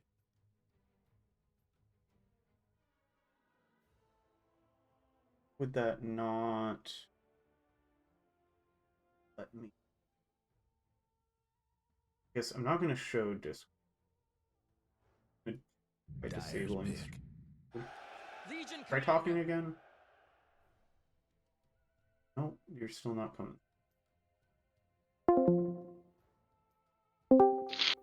Oh, I think I can hear you. All right, can you hear me? Yes, and you're coming through on the stream 10 as seconds well. to go. Perfect. Now I What? just need 5 a seconds. stream on Discord. Yeah, you're All coming right, in. It's there we go. Yeah, tail end of the draft for game 2. Just got a last pick Legion Commander from Make Turbo Turbo again, which is interesting because I was assuming the sniper was mid, and that might still be the case. But it would mean it's a carry Legion Commander, which is not something we see a lot of. I'd say it's when you've got now a Night Stalker and Legion Commander, so you have like a decent diving front line. That's you almost kind of want to have that if you're gonna have like a sniper mid. Yeah. But man, Savoury Characters draft, it makes me sick. This is disgusting. What a vile combination of heroes, and they haven't even gotten their last one yet. Yeah, I think they're looking for their carry with their last pick. There's a possibility the Tiny's going carry, which I think they might end up doing just so that they don't have to play the Tiny into Sniper in the mid lane. Does Ophelia play Kunkka? I don't know. I'm sure she could. Ooh, it's a Sand King, so I think this is a carry Tiny now? It's going to be Ophelia on a mid Sand King, and it is a carry Tiny. That's spicy, because I was saying I didn't think that that Tiny was really a 4-beats hero, so I'm excited to see this come out for them. We also got Permasneeze on AA, which I'm very excited for. And then Kung Pao Kenny played Kunkka offlane last game as well, so I was fairly confident that was going to be in the offlane. Let's quickly talk Hat's draft. We have a bit of a Naked Dazzle, which is a shame because the rest of Make Turbo Turbo again looks really good. I honestly, if Permasneeze didn't have a naked AA head, I'd give it to them. But Yeah. because I think he's their anchor in the hat draft, Perma, really up your game, seriously. Yeah, it's surprising to not see the Immortal for the AI. I feel like a lot of people have a lot of the Immortals for AA. I like the book for AA in this perspective. I don't like how it looks in game, so I don't use it. But it does for look like all the right. hatch draft sake. I do like how the book looks. You've got the Legion Commander Arcana. The Night Stalker looks pretty sick. It's definitely a close one. I don't love Ophelia's Sand King either. I like the Kunkka hat though. Yeah, the Kunkka hat and the tiny turtle. Yeah. I like the tiny turtle with the tree he had too. It was not the tree from the turtle set. Savoury starting out with a smoke. Are they gonna just go for this like a crazy first blood pick, or is this like they have a great first blood team? Yeah, they do. I could see them going for it. I don't think we didn't get anything spicy last game for first blood. I don't remember if they smoked. I missed the very beginning because I had to restart my client because I spectated your overthrow game. Oh yeah, they're gonna get the full smoke into the jungle and just completely Oh, miss make Turbo again, who are off onto the other side. and a Um, big whiff. oh, also just to Who keep won you for in the game one, by loop the if way? you didn't see game 30 one. seconds left. Savoury Characters won game one. It was very like they were stomping them for the first chunk of the game, and then Make Turbo again kind of stabilized for a while. But Savoury Characters did eventually close it out. This is very different drafts from last game as well. I think the Kunkka is the only returning hero. Okay, okay. This will Yep. be really They're interesting. off. Yeah, looks like I nothing love spicy and for the hate. runes. I mean, I think it's pretty well understood. Us and Looming Fruit, have a love-hate relationship with everyone on Savory Characters. Yeah. We we love them. I still have PTSD from Ophelia from like 2 years ago. But okay. Sniper Sand King. That shouldn't be fun for Ophelia, but Yeah, we'll see I'm how this curious. plays Oh, they out. also have some lane swapping going on from last game, because Hopox is how I've been pronouncing this sniper's name.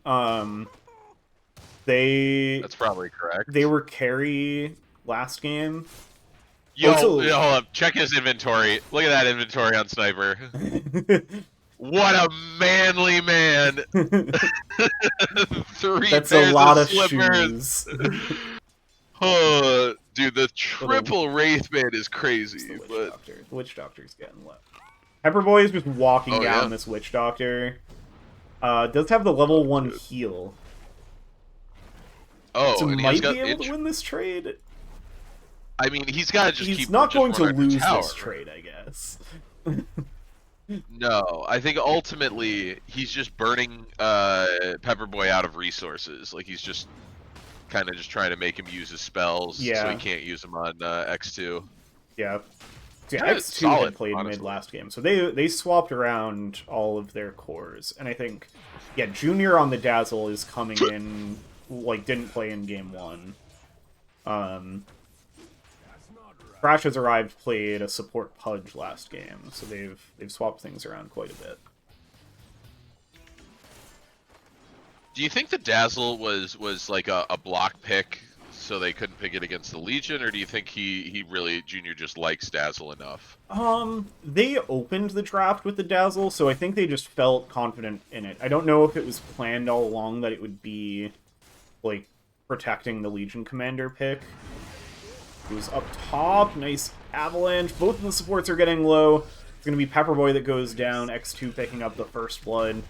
Looking for the revenge kill, throws the tree out, but the heal, this early level in Voodoo Restoration is actually doing a ton for Ronan Swanson. I can feel the frustration from 4 beats. Yeah, that felt like it should have been a kill, and this guy's just back at full health immediately.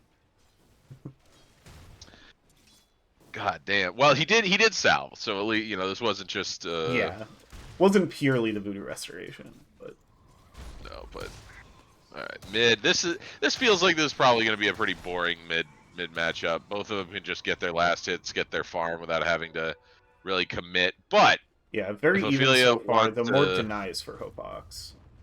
yeah, I mean that doesn't surprise me. Yeah.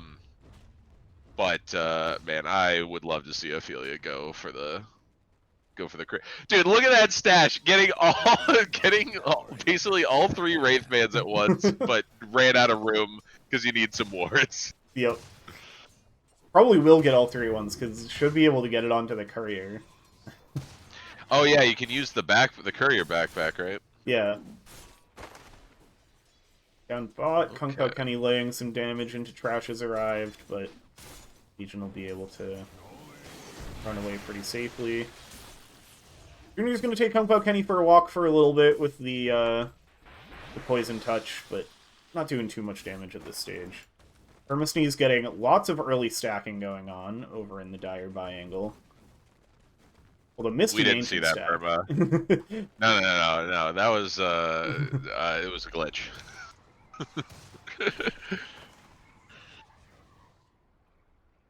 Okay, pretty quiet though. Like not, these. There's a lot of heal. Oh, never Yeah. mind. Kung Pao Kenny. Oh yeah, Permasnes Oh, is going to no. be reconnecting here. Torrent just off the mark. So much Poison Touch coming no. out. Kung Pao Kenny is going to go down to one last attack from Junior. Permasnes looking to get the turnaround, but now is going to be in some trouble as purged off, but able to back away. Yeah, had the Cold Feet going on Trash has arrived, but the press the attack coming in makes it basically impossible for Cold Feet to do anything against this hero. Gotta say, Turbo-tastic team, or was it Make Turbo Great Again? Make Turbo again, yeah. Make Turbo again. Kind of winning out on the last inning, and denies. Just seems like their heroes are a little bit easier to just kind of manhandle Savoury Characters with in the laning stage. Yeah, all three of their cores have a lot of denies, and the Dazzle has 7 denies as well, which is kind of crazy. That's 13 denies total in the bot lane. It does. I do think that with perma stacking and whatnot, they're probably not super concerned about these early levels. They've got 2 heroes. They've got 3 heroes that take stacks extremely well. The Torrent on Trash has arrived, but yeah, with the press the attack, this is such a hard hero to bring down. Yeah, the stacks are going to be big. Oh, top. Is top going on? What's happening top? Oh no. No, Ronan Swanson no, simply does not care about anything because of the Voodoo Restoration. Oh, what a funny hero. This is like very much not how you normally see this hero played in the lane too, but it's been working pretty well for them. I think it's because in a straight-on trade, like even with if you go, oh dude, get these stacks. Yeah, that's. Yep. Ophelia, probably gonna just use the first epicenter for this. Yeah. Oh, check the net worth. Check the net worth. I want to see it. Oh yeah. Yes. Yes. Farm. Instantly, like from even with the Legion Commander to like almost 1k advantage. Yeah. Wow. He got some solid recovery there. Yeah. And I mean that's kind of like they're happy with that, especially when you've got your all-star player. If you can shove them as much gold and money in them as gold and money, yeah, gold and XP in them, that's brain work good. Yeah. It's like the and giving them the XP. Yeah. Yeah, giving that like no contention for them, but yeah, giving it to the mid. So he's gonna have a really starting good with a Vanguard. That's interesting. I mean, there is a lot of right-click damage. Like, all 3 of their cores are reliant on right-click. That's fair point. I would have expected to start, like, if you're going Sand King mid, I would have expected to start with, like, the Blink.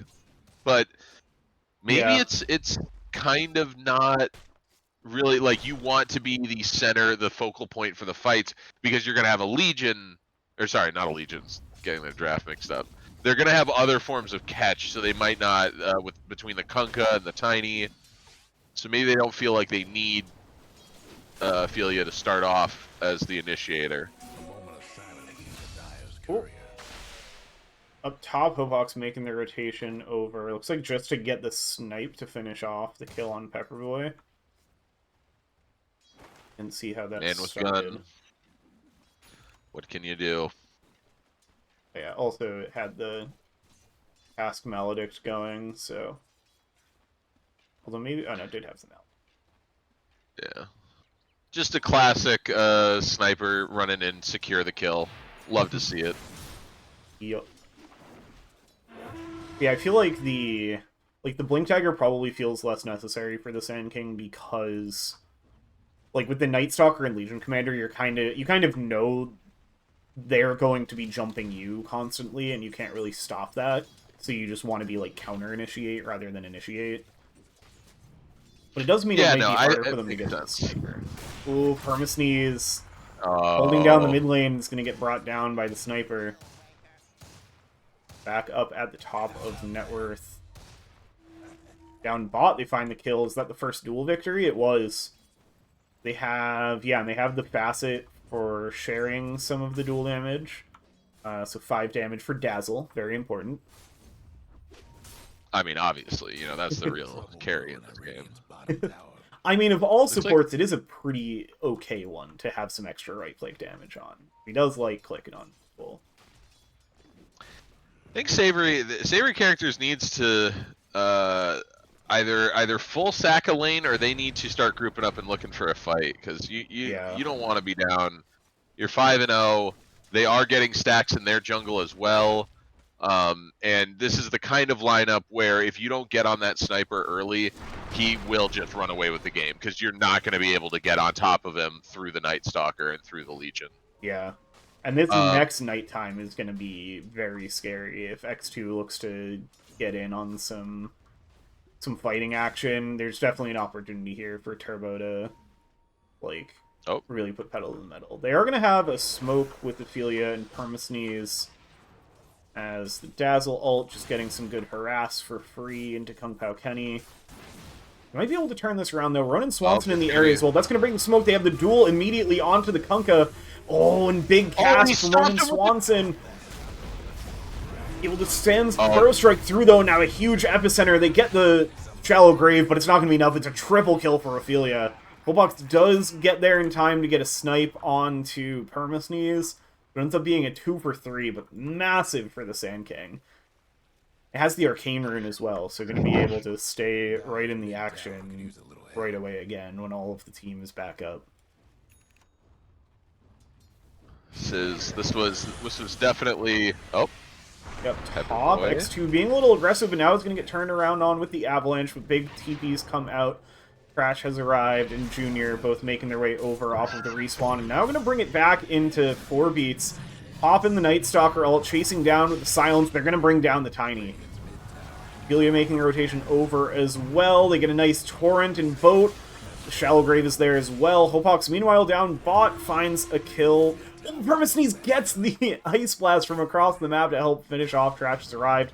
X2 is going to find Pepperboy, though, and will bring down the Jakiro. Ronan Swanson looking for more, gets the cask out onto Ophelia. It's a level 12 Sand King already. Burrow Strike forward, this Night Stalker is only level 7. Turns around with the Silence, but Kung Pao Kenny's there with the Torrent. Silence running out. Maledict's just a little bit... Yeah, and they're able to regen back up. So much sustain from these two supports. Went from a very slow game to like a wild game. You missed an opportunity to say, Trash has arrived, has arrived. Oh, yeah. I'm sure I've said that multiple times in the games that I've casted this team. That's a great name. That's a... Yeah. Oh, Pepperboy. No, Pepperboy! Pepperboy's just gonna get wrong neighborhood. Yeah, still, maybe dwelling a little too long. The good news, though, is that they died so fast that Trash has arrived could not arrive fast enough to get the duel victory. Does have the blade mail now going, you know, obviously for that next item. Blink. Ophelia has the blink dagger. So and immediately putting it to use, finding Dazzle is going to be able to get the Shallow Grave off with this guy's dead to rights. This is I remember this kind of gameplay. I know what this team is feeling when Ophelia just starts running over. I mean, it's a pretty big discrepancy between, like, Ophelia's at the top of the net worth. The rest of the team not doing too hot. So, kind of looking like there's going to be a lot light on this Scorpion's back. Lead. With Vision of Ophelia, taking quite a bit of damage from Hopox, but Permasneeze is there. Ooh, able to walk off the cold feet, but able to slow them down enough for the Burrow Strike. Ophelia looking to finish it off. Knight's Ice Path and the Ice Blast is going to finish it off. X2 looking to get some revenge here with the Dark Ascension, trying to get up onto the Sand King. And the AA, the Shallow Grave, is there to save him, though, because the damage from the Macropyre is too much. Ophelia now in a little bit of trouble, taking some tower shots, taking big damage from these supports. It's going to look to get some revenge as she goes down, but it's not going to be able to find it. X2 does finally bring down that Ancient Apparition as well. Now hunting over towards Pepperboy. Amplified damage on the deck. Duel is out, and they're going to pick up that kill. get some damage for the Legion Commander and for the Night Stalker. Overall, ends up being a pretty good rebuttal from Make Turbo Turbo again. They get the kill on the sniper, but it ends up costing them quite a bit too much on the side of Savoury Characters. You know, the funny purple supports are really just kind of a menace. Like I was giving Savoury Characters.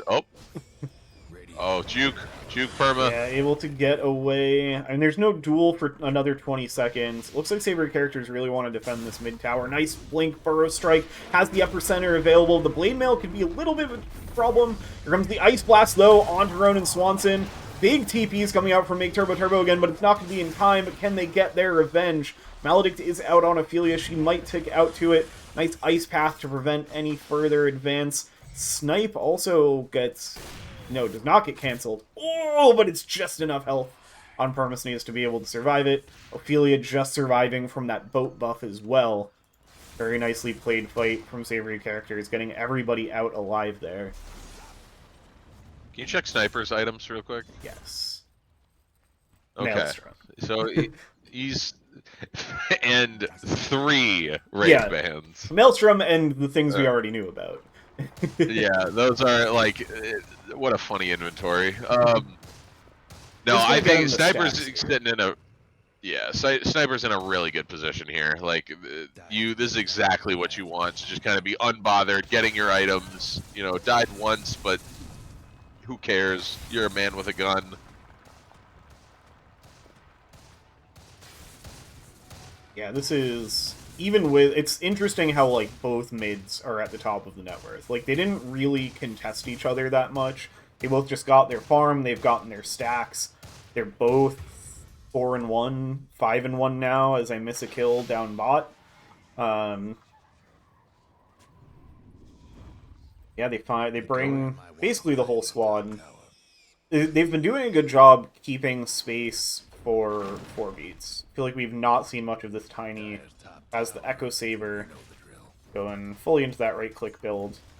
He's going to show up to lane now. The tower's dying, so there's not going to be much of an opportunity. If X2, who does manage to prevent the deny as well, finishes off the tower, but doesn't look to commit onto fighting the Tiny. Smoke up for 2 now as well. Looking to find somebody farming. Oh, but it's Permasnees who gets found. Quick duel from the Legion Commander. This is such a hard game to be an Ancient Apparition with Night Stalker and Legion Commander. Like, it is not easy to exist. And Permasnees going for the Atos first, which I do like quite a bit, especially into the Gleipnir.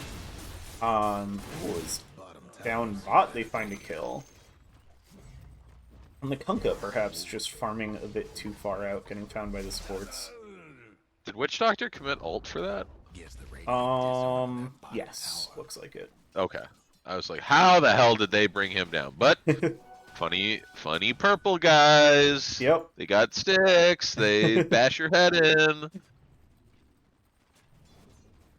Yeah, these 2 funny purple guys, they have been quite the support duo.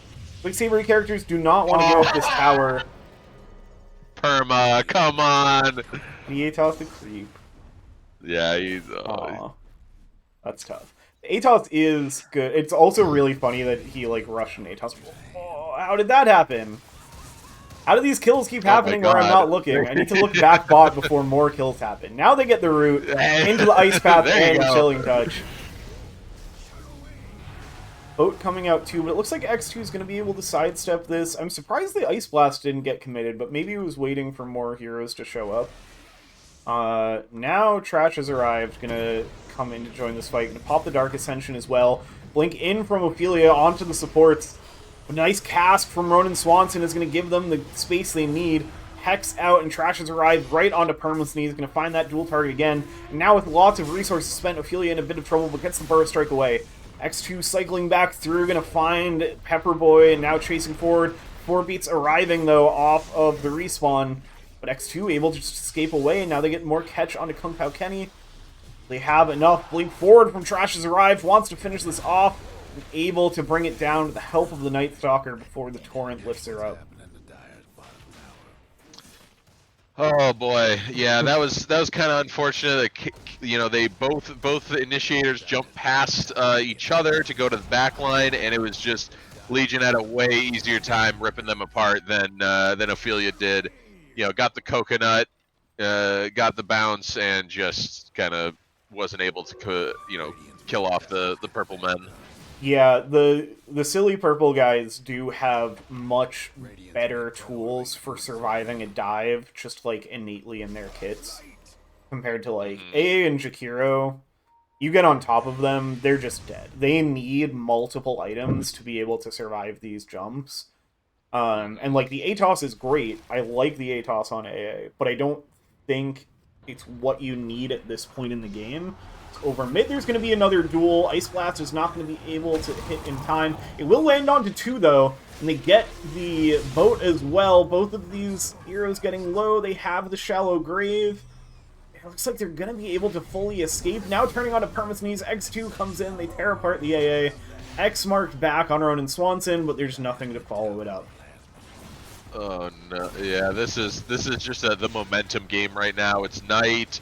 They've got all their tools up. They got a low cooldown spell on the Legion, and they're able to just chain these kills together. Savoury just needs to either group up and fight, or kind of get some vision down so they can avoid these heroes, because they're just getting picked off left and right. Yeah.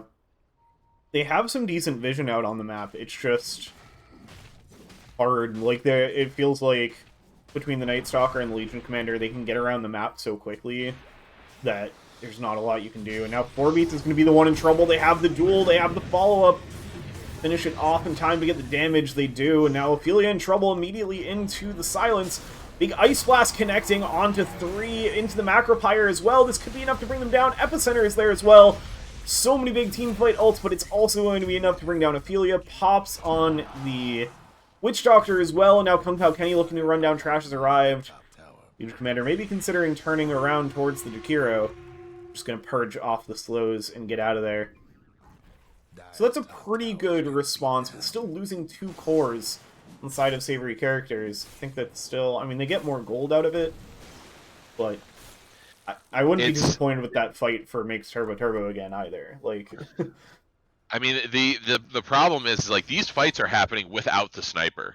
They're getting all this damage in and maybe getting an ult off from him. But now he's got the Hurricane Pike. He's gonna have Maelstrom or Mjolnir pretty soon, and eventually, once they group and start fighting as 5, I don't know how Savoury Characters is gonna live through this damage. So hopefully they need to look for the initiate on him. But easier said than done, obviously. Yeah. Orchid's up on Legion now, too, so Ooh, makes it even harder to react. A lot of stacking damage effects now with, like, the Orchid plus the Maledict from Witch Doctor. Means they're, like, 3 tanky cores on the side of Savoury Characters, but none of them are going to feel super tanky into these heroes. Yeah, it's, I mean, Ophelia looks like she's going for, what is that, trying to get the Bloodstone, and then going for a Yule's, because, yeah, she needs items to tank up, and then, but unfortunately, like we saw with that last fight, 4beats does not look super tanky once you've got, 3 people on him. Yeah. Oh, no. Kung Pao Kenny. They're just watching this No. hit these No. creeps. Oh, doesn't walk up into the high ground. I'm kind of surprised X2 doesn't just jump him. They have the BKB on Night Stalker as well. Like, there's nothing that can stop this guy. Maybe we're just wary of where other people might be. No, they're just waiting for Trash has arrived to arrive. They're gonna get a free duel onto the AA. And that's probably all they end up getting. No, they do have a read on where this Kunkka is, but seeing the AA go down knows they gotta get the fuck out of there, and TP's away. It looked like X2 was answering the door. I'll be honest. I don't know if this was intentional, but he literally looked like he took his hands off his keyboard. Yeah, was just standing there for quite a while. I'll give him the benefit of the doubt, hopium, whatever you want to call it, that they were hoping to get the duel for for the Legion Commander. He's up to 80 duel damage already at 24 minutes. That is fair. Dude, nice blink. Efficiency. Farming efficiency.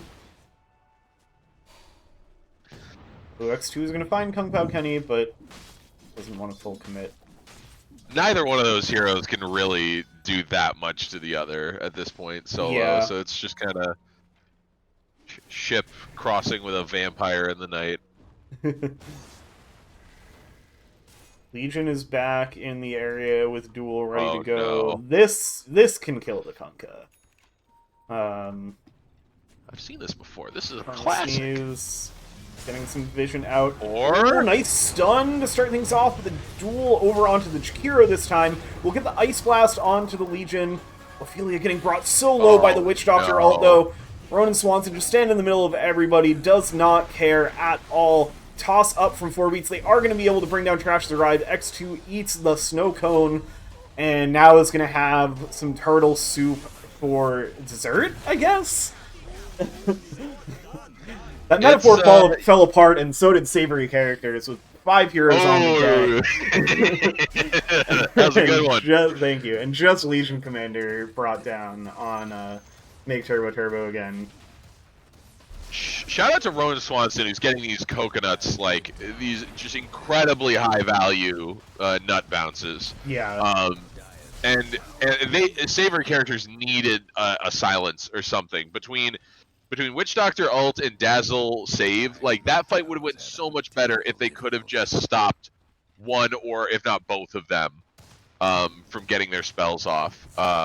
But I don't know who could even afford to go it at this point. But they need to be able to stop them from these supports are getting away with murder. Yeah.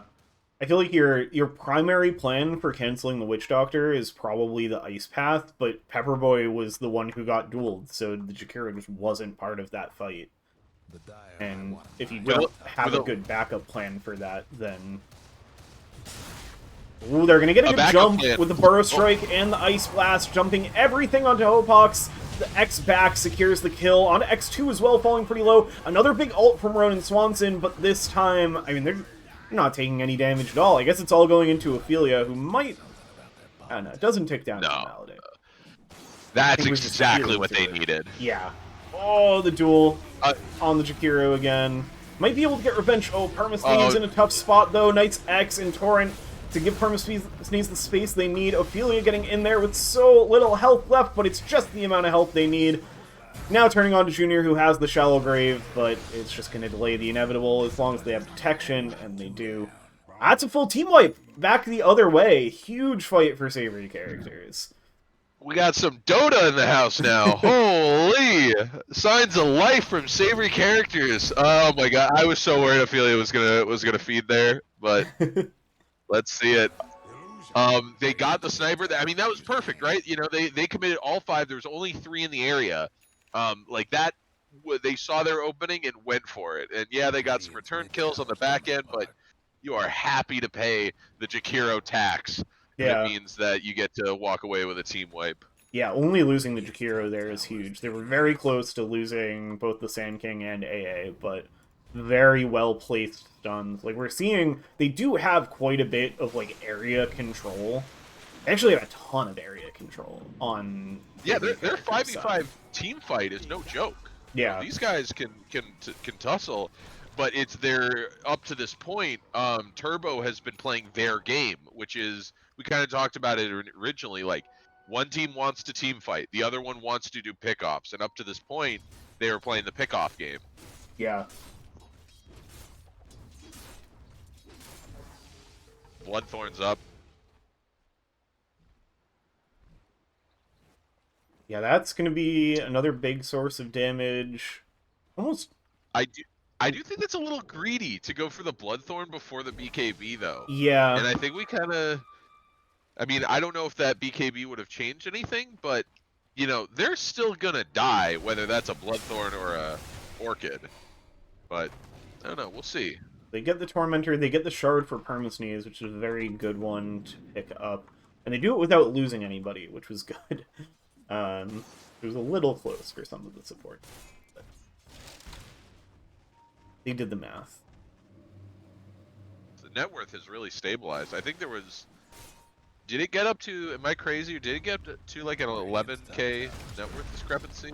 Um, No. Yes. yeah, it was like No. 13K at its peak, and now down to 5K. So yeah, that last big fight. Oh, there's going to be another big fight here. Jump in, they find the back line, they find the Sand King. In fact, that's going to be a big pickup. Oh, Kung Pao no. Kenny in trouble as well. Able to survive for now. On the other side of the fight, Pepperboy just going to be forced to TP away. They bring down 2. Make Turbo again, finding the jump in their favor there. And yeah, it's like even in there where it's like a 5v5 team fight, they were still able to play their pickoff game and get a bigger target than they're usually getting. Like now they've stacked up enough damage on this Legion, and the Bloodthorn, I'm sure, is a big part of that. Paying off, of being able to now not just jump in, pick off an AA or a Jakiro, jump in, pick off a Sand King. That's fair. That they showed exactly why that was the item to go. Is it just makes it much easier to bring down the tanky cores, so now nobody is safe. I don't know how they handle that, to be honest, unless they start getting some Lincolns or it's a ways off. But you know, the Big Daddy Yules, whatever that's called. Wind Waker. Yeah, that's the one. It's what's 4Beat's inventory looking like? Is he starting to get some damage up? Shadowblade BKB Echo Saber. So not a ton of damage, but the next item is big damage. Looking at the Revenant's Brooch. Ooh, smoke up, but the smokes are going to find each other. But it's just the Dazzle out in front at first, but here comes Trash has arrived, finding the jump on the backline again. It's the Jakiro. This is good for Now, Savoury. maybe going to be able to turn this around. X-Mark back, not quite into the Torrenter boat, but it is enough control, and they will get their revenge kill. So yeah, that's... And there's your argument for the BKB, but they did get Roche during that. Yeah. So... Oh my... Sniper is... The butterfly. Vile. I don't honestly know how good... I feel like the Sand King's going to be doing a huge portion of the damage, but... Yeah, whose attacks are you evading here? Like, just the Tinies, which are big attacks, but... It's a weird game to get a butterfly. It does. I do have to imagine that... Okay, he's just going tank. Like, he's getting a Scotty next. Yeah, like, the Scotty I like. Oh, you jump the sniper, but I think it's like... It's a mix of damage and tank at the moment. You know, yeah. That's kind of what Butterfly gets you, but it's a little weird. Yeah, it's like, I totally can buy it in a lot of games, but not, like, if the sniper was on the other team, then yeah, it's a great Butterfly game, because all 3 cores want to right-click on you. In this game, no, only the Tiny wants to right-click on you. You know what I think it is? It's I'm the strongest hero in the game syndrome. You feel like you're more or less untouched. You know, they've got him twice, but you're more or less untouched. You don't feel like it really matters what your next item is, because you'll probably have 2 before the next big fight. I say that, but Ooh, big smoke coming up. From Savoury. They're seeing everybody. They're going to take this exactly how they want. They just get the burst rate. They would have loved to get Legion. The duel is out before all of the spells can come out. They do get onto Hopox, though. That's going to be the Aegis, but it's traded for Ophelia. X2 running down Permasneeze, trying to stay on top of the sniper, toss forward. That Butterfly is coming into effect here as 4Beat's trying to lay in damage, missing some of these attacks. The Cold Feet does land the cask, though. Ronan Swanson is there, saving Hopox, bringing down 2, gets the ult off. That cask did everything to secure the fight for the side of MTTA. It really looked like Savoury Characters are going to be able to get something big there, and in the end, all they get is an Aegis. Oh, that was a little painful. Yeah, I mean, Ophelia not getting her spells off, it just really, like, that Orchid came in such value. She basically, at this point, I really do think she needs to ult before she goes in. Yeah, for sure. Because then even if you're getting dueled, you're dealing damage back the other way. Gradually Arrived wants to just end the game. I mean, you're right that they don't have much for buybacks, but they're just respawning. Like, you are going to get one tier 4 here. I don't know about this one. We'll see what they can do to defend it. They're going to turn back, but they didn't get the epicenter off before, so they have it now. It's still getting controlled up. Nice ult from the AA with the shard, stuns up. Lots of them, and 2 heroes go down onto the sniper as well. Forced after the low ground, but still gets caught by the cold feet. Huge ice path onto 2 as well. Ophelia trying to finish off the sniper, finally gets it. Does get dueled, but this should be clean up time for Savoury Characters. Trying to finish up Ronan Swats in the heels. Finally, how did he live that long? He lived so, like, they should have been able to kill the Legion there, too. That Doctor was just standing there on 1 HP. I think Ronan's as of right now, is looking like MVP. Like, yeah. This cracked build, this, you know, just the amount of utility that this hero's getting off in these fights. Yeah. Oh, and the Ags is going to be fast, too, because hasn't used the Grigri yet. So basically, like, more than the point booster sitting in that Grigri. Yeah, I mean, if they eat it, they're 200 gold away from it then. Yeah. I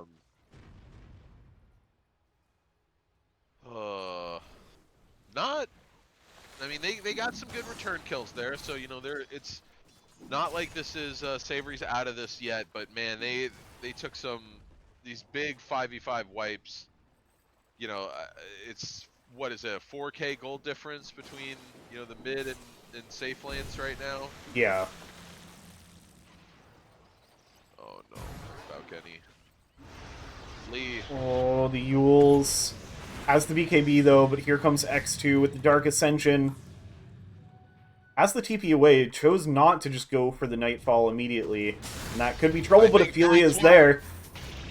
BKB already ended. X gonna come back, queuing up the epicenter. No, had the BKB still on X2, and now Trash has arrived, is gonna run into the middle of everybody with the BKB, immediately onto the AA, but could be in trouble. BKB running out, is going to survive through Permasneeze with the buyback, and to try to finish off Trash has arrived. The Shallow Grave is doing everything, though. Finally, they finish it off. The Dark Ascension runs out, so they're going to turn on to X2, but here comes the rest of Make Turbo again. The damage from a Hopox from the low ground, nearly killing off Ophelia, is going to finally go down. Pops to the Maledict. Ice Blast going out over towards Hopox. They need to get on this sniper. Even from the low ground, the damage is too much. Trying to just finish off the Dazzle. After Boy getting brought so low, the snipe is going to come through, assassinates Kung Pao Kenny, and that's where the fight's going to end. So it ends up being a 3 for 2 plus the buyback from Permasneeze. Still a better fight for Make Turbo again. Man, that was a close one. Yeah, I mean, it was. It just they could not. The amount of work that Shallow Grave did in that fight was just unreal. And dude, this now 40 bonus damage on your sniper is no joke. Yeah. Like, that's just getting a free 2 of those. I don't remember what the swords, broadsword, whatever that item is. Just 2 of those free on a sniper. Yeah, it's adding up. It's 40 on the Night Stalker too. Oh my god, yeah. And now okay, I've got to take about Scotty on sniper. I think in chaotic fights it's actually kind of a self-grief, because it's now way more obvious where the sniper is. And I think one of the advantages that sniper has in this level of play is that in a chaotic team fight, you're not even processing like, oh, there's a sniper I have to get onto because there's like 4 heroes in front of him. Yeah, But now you're just like why am I taking damage? Why am I getting knocked back? Like, you're just like not present with it. But then now it's like, oh, there's a snowball firing out of the barrel of a gun at me every 5 seconds, or every 1/5 of a second. Yeah, I'm curious to see if that does like factor in here. I mean, he does also have a butterfly and 3k HP, so like even if they know where he is, it might not really be that simple to kill him. Yeah, it's a lot to bring him down, which is tough too, because I feel like you have to you kind of have to start the fight on him anyway. Like, if you're not starting the fight on him, how are you getting on top of him after that? Because you're so reliant on this, like, blink jump from your Sand King. I guess the Shadow, like, maybe there's a world where the Tiny can, like, Shadow Blade through a fight, but you should have damage up. And it is going MKB on the Tiny now after the Revenant's Brooch. I would have preferred that Shadow Blade be a Blink Dagger. Yeah, in a game for sure. Like this. I get it. I get it. It's just you get attack speed, and that always the item feels better. But when you're not ahead, it's definitely, I would argue, more the worst call. Yeah, we'll another blink would be really good for getting on the sniper, although nearly just walk into each other there. What is this? Ow. I think they're both unsure of who else is around. The dust is going to come out. The duel on the Tiny. Oh my god, that Tiny gets blown up. Ice Blast coming through, but Savoury Characters, they're full-on retreat mode without their carry. Nullified off the Yules. Nice control on the Legion for the moment, keeping them at bay. Junior does go down. Ronan Swanson as well. That Ice Blast is doing worth. Onto Hopox. They find the sniper. It's 3 dead on both sides. Oh, Sneeze. And talking about Kenny. Oh, they actually are able to get away.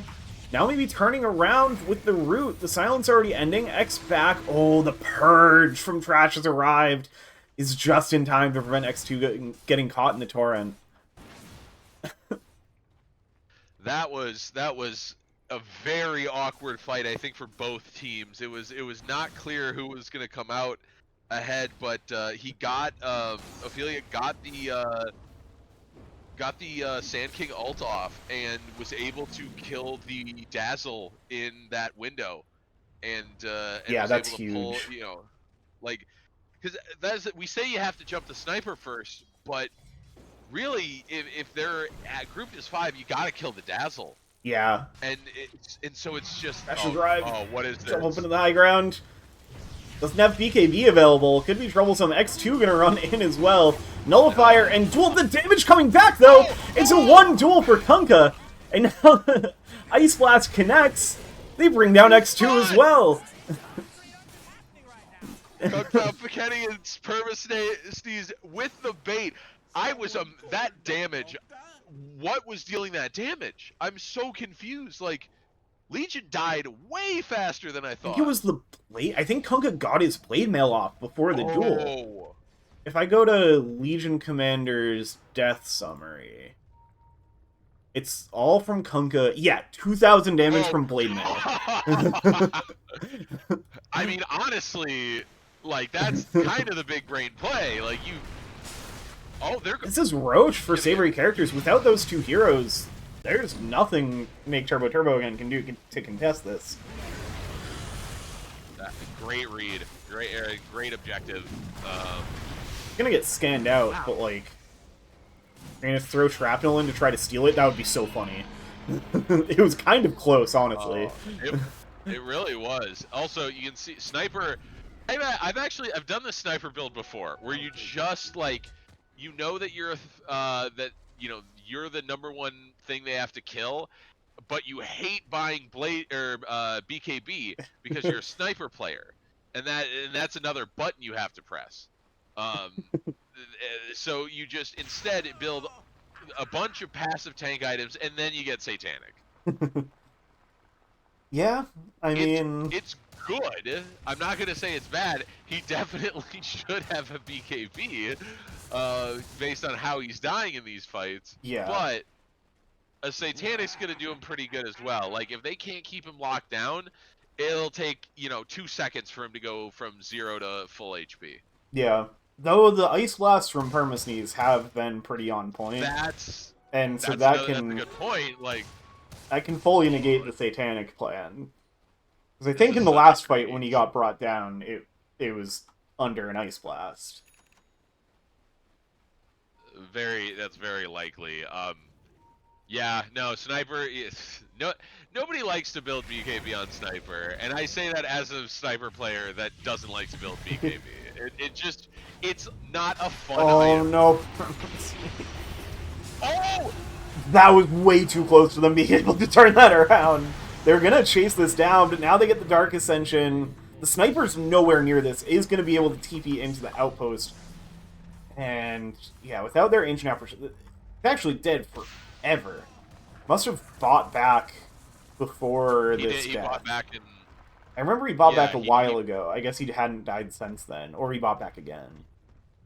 I believe he hadn't died since that last one. Oh, he's about to have it back up. So yeah, he hadn't died since then.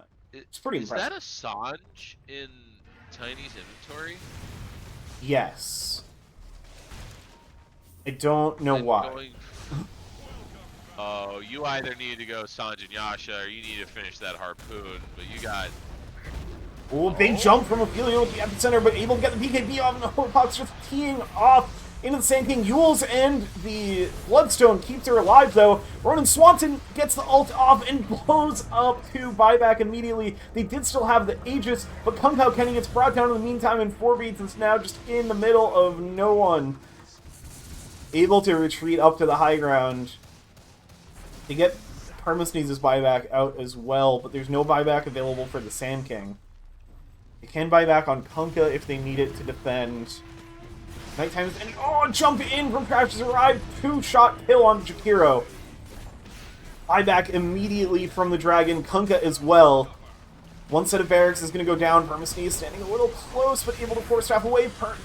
4beats now jumps in with Ice Path, but the cast is always breaking up these initiations, and now Permasnee is in trouble. Trash has arrived, running forward. They have the vision through the Glimmer Cape. He's just trying to get away from this Legion commander. Ogre Seal Totem forward. That's the AA dead for 2 minutes. Bloodthorn out on a 4beats. Oh, able to get away before too much damage comes in, but immediately they're onto the tier 4s. Fortify is there for now, but yeah, this is a very difficult defense. Duel again, and the damage comes out. It doesn't matter that Trash Survived is controlled up. They're going to bring down the Tiny as well. Has the buyback, but now it's just 2 heroes to defend. Ophelia will be up in a few seconds, but the Ancient might not even last that long. Jumps forward onto the Sniper, getting the epicenter off the Avalanche as well, but the Ancient is still going down. The Siege Creeps are going to finish it whether or not they win the fight. Make Turbo again wins the game. Oh my goodness. Well then. Oh, we're going to a game 3, and I am glad for it because that was a very fun game to watch. That's actually, I think they had that fight won, but there was just too much damage going into the Ancient. Man, I mean, great showing from Make Turbo again, executing this draft perfectly. Like, constantly getting on top of the important heroes that they need to with their Night Stalker and Legion. Like, making this dive combo work. Having all of the sustain, like, so many times where, like, even if a hero ended up dying, they still just, like, lived longer than they should have because of the sustain from the supports. And then all of the space in the world for this Sniper. Like, I mean, 23k healing on Witch Doctor alone. I mean, that's just whatever damage stat Savoury Characters has, just minus 23k from that. yeah, You just completely nullified all of the damage that Permasneeze did. Yeah, right there, just with the amount of healing done. Ronan Swanson also dealt more hero damage than the carry Tiny on the other side. Like, Ronan Swanson's the MVP for that game. Like, this. Yeah, I think so. Junior has a I almost want to give it a shared between the Purple Boys, because some of those shallow graves were what, like, turned those fights into, like, from trades into just stomps. Yeah. Oh, yeah, that was... Wow. The silly Purple Boys were absolute menaces. Like, I'm impressed, too, with how well they were able to like, keep up with the gank squad on the supports. I think it was just good positioning overall from, like, both the cores and the supports. to make sure that they could always take those fights the way they needed to. Yeah. Um, No, agreed. so yeah, we will be going to a game 3. It looks like that game 3 might not happen tonight. Might get postponed because it's getting a bit late for some people. We'll see. We'll see what they decide. Yeah, Ophelia messaged me that they maybe can't do it, but we'll find out in a moment. Yes, I could throw it to a BRB, but I don't know if I want to do that, and if we're just gonna end the stream anyway. um, so we'll just hang out. Um,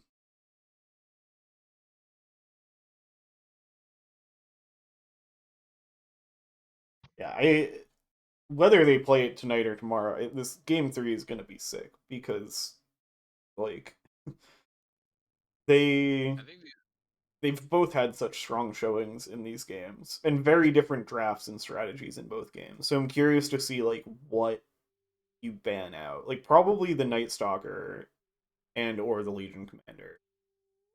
But you have to consider the support duo as well.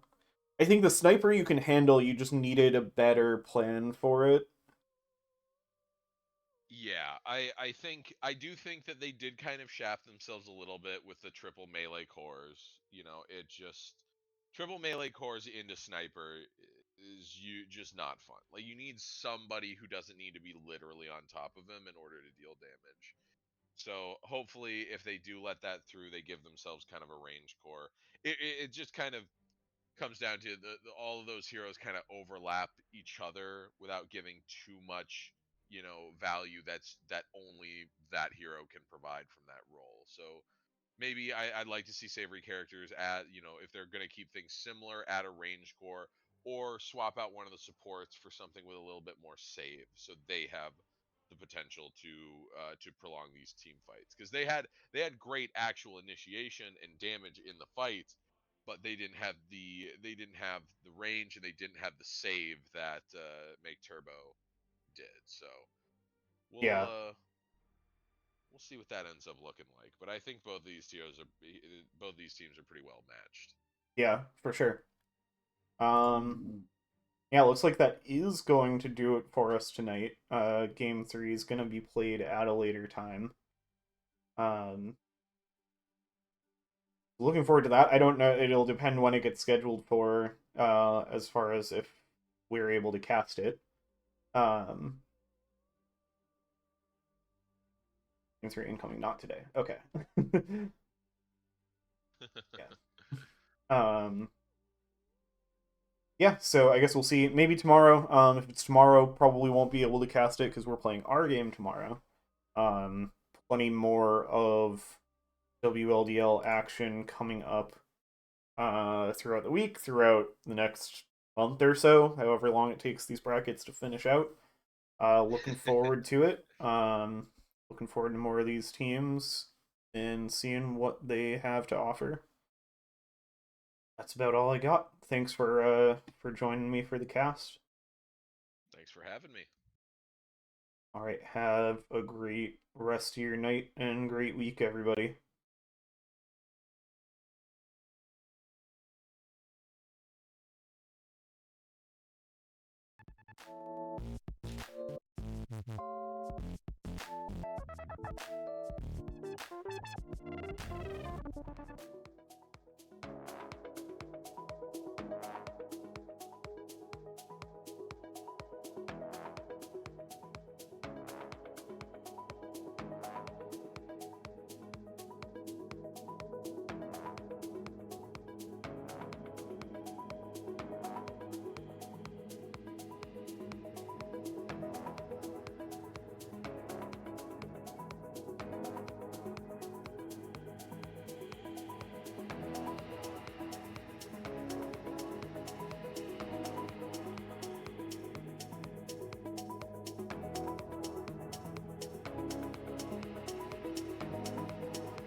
Hello, everybody. We are back. It's Savoury Characters versus Make Turbo again. For game 3, I casted games 1 and 2 of this series on Sunday, and they had to postpone game 3 because of scheduling. So now we're in it for game 3 tonight. Winner takes all, moves on to the upper bracket finals. Loser will drop down to play No Limits in the lower bracket. Should be a good one. The series was pretty fun. We had Savoury Characters took game 1 with a pretty solid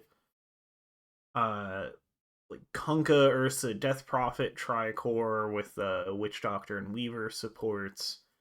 Game 2, Make Turbo again answered back with a very dive on you draft featuring a Night Stalker and Legion Commander. Both games went long-ish, but were pretty one-sided. Both teams answered back pretty well in the games that they lost, but just couldn't hold on long enough.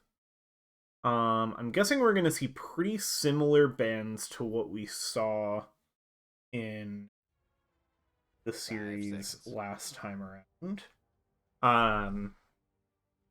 They were pretty consistent with their bans between game 1 and game 2. We are going to see the Jakiro band out by Make Turbo again, which Savoury Characters did play in game 2. 10 seconds to go. Razor Treant were consistent bans from Savoury in both games. See what else they go with. Razor has been Make Turbos again. Make Turbo again.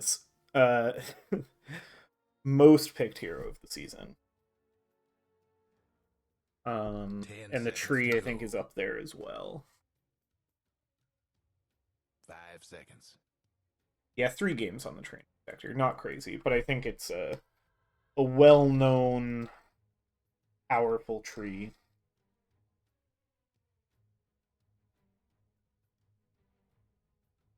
Death Prophet taken out, that was a big player in game 1, and the Arc Warden will always be banned against Ophelia, even though it's horribly out of meta right now.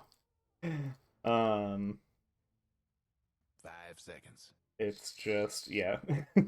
Just a hero that most teams, especially in this league, do not like playing against and don't have a lot of practice playing against. And it's definitely a specialty for Ophelia. Man, I don't know why I cannot talk tonight. You'd think casting would mean I'm pretty good at talking. And yet. Vengeful Spirit, the last ban of our first phase. That was something they banned. Yeah, picked by Turbo in game 1, banned in game 2. The Dazzle is going to be stolen by Savoury Characters. Savoury took... they won the coin flip and took first pick in this draft. They had been taking last pick. I think they had last pick in both games last time around. The Witch Doctor has also been played in every game of this series. Savoury had it game 1. Turbo took it game 2. And now Turbo will get it back for game 3. Turbo had the Dazzle Witch Doctor support duo, and the 2 purple guys were... I think we ended up giving them co-MVP of the game. Because they... What I was most impressed by was them positioning to keep up with the Night Stalker and Legion Commander as they ran it. The Sniper was the 5th hero in that equation, which was just a consistent source of damage from the backline that was very hard to get to because the front line was constantly on top of them. And then even when they did get to the Sniper, he was very well defended and sustained by this Witch Doctor Dazzle duo. It'll be a pretty different matchup this time around, which is fun. The Silencer taken out in the Axe as well. The Axe had been banned by Turbo in game 2. Ooh, and we get an Invoker pick. Have we seen this from Make Turbo Turbo again? I think they have I think this is their proper lineup. I think they had X2 standing in for both games for different players, I think. 10 seconds to go. 5 seconds. We have seen the Invoker. They played it once, they won with it. Against Bring Me the Lamp.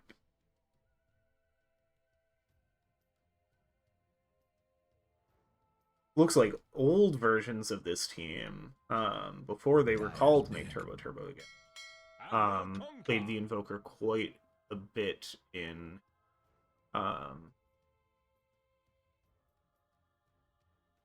past WLDLs. But I think this is a pretty different team from what it used to. 10 seconds. Punk got taken by Savoury Characters. They had this for their win in game 1. 5 seconds. They played it off lane. Yeah, they played it off lane because Ophelia was on the Death Prophet game.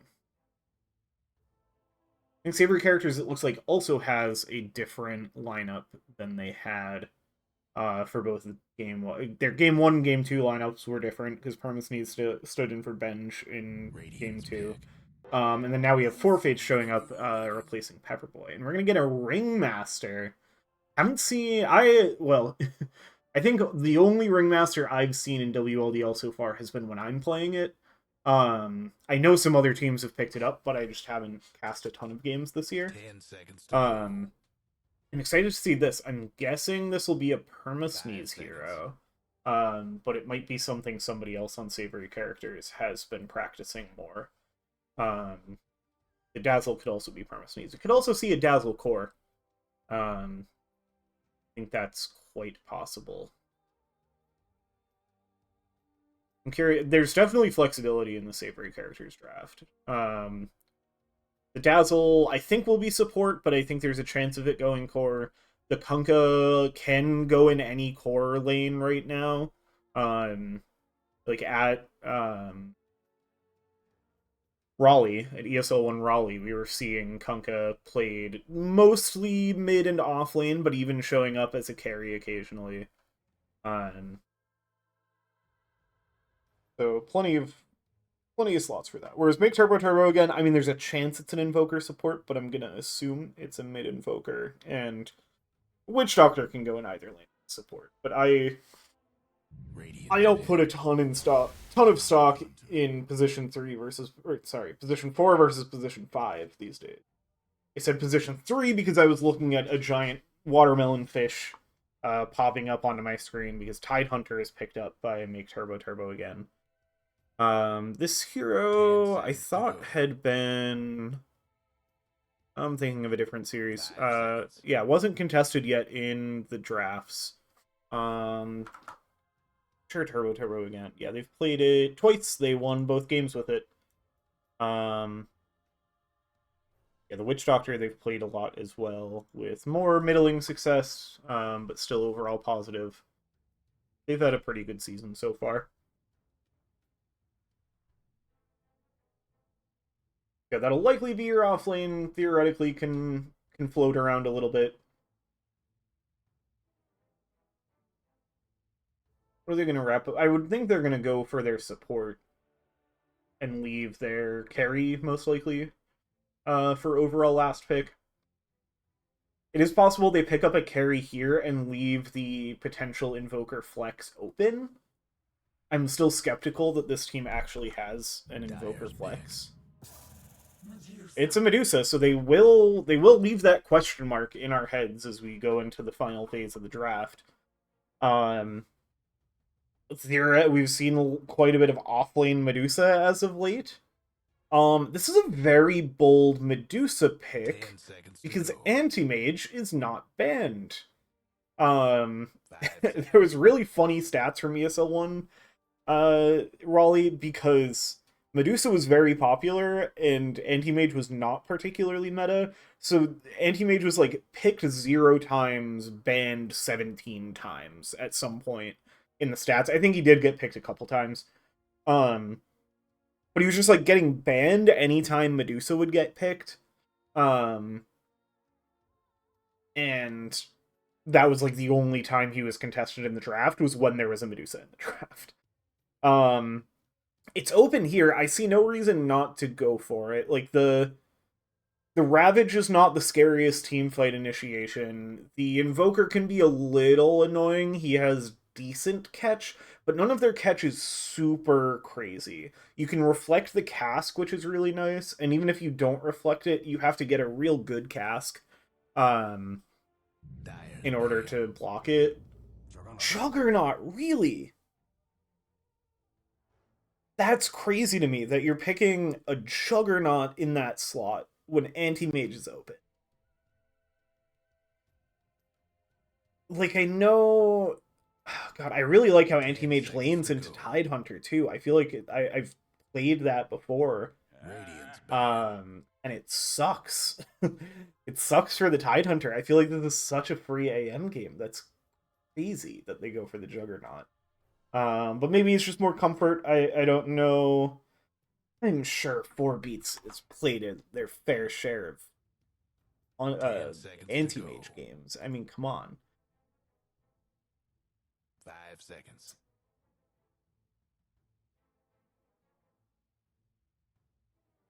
Scouting this right now, because I need to know how many games. It's in like their top 10, 92 games.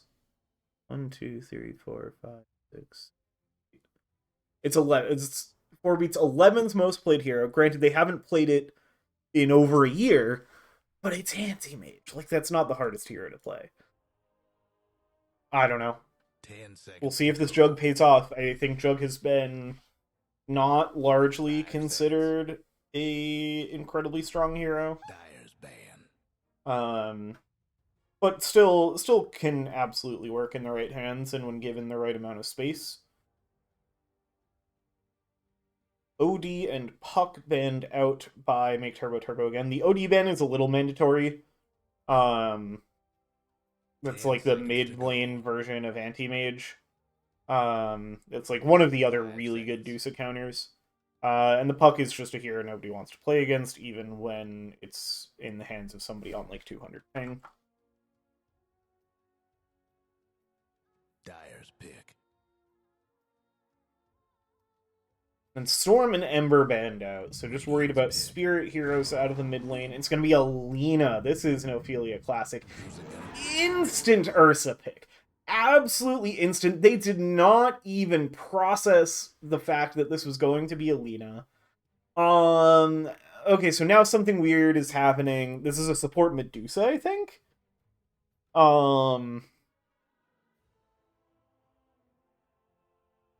Maybe that was the read they had, because I'm sure they've scouted this team.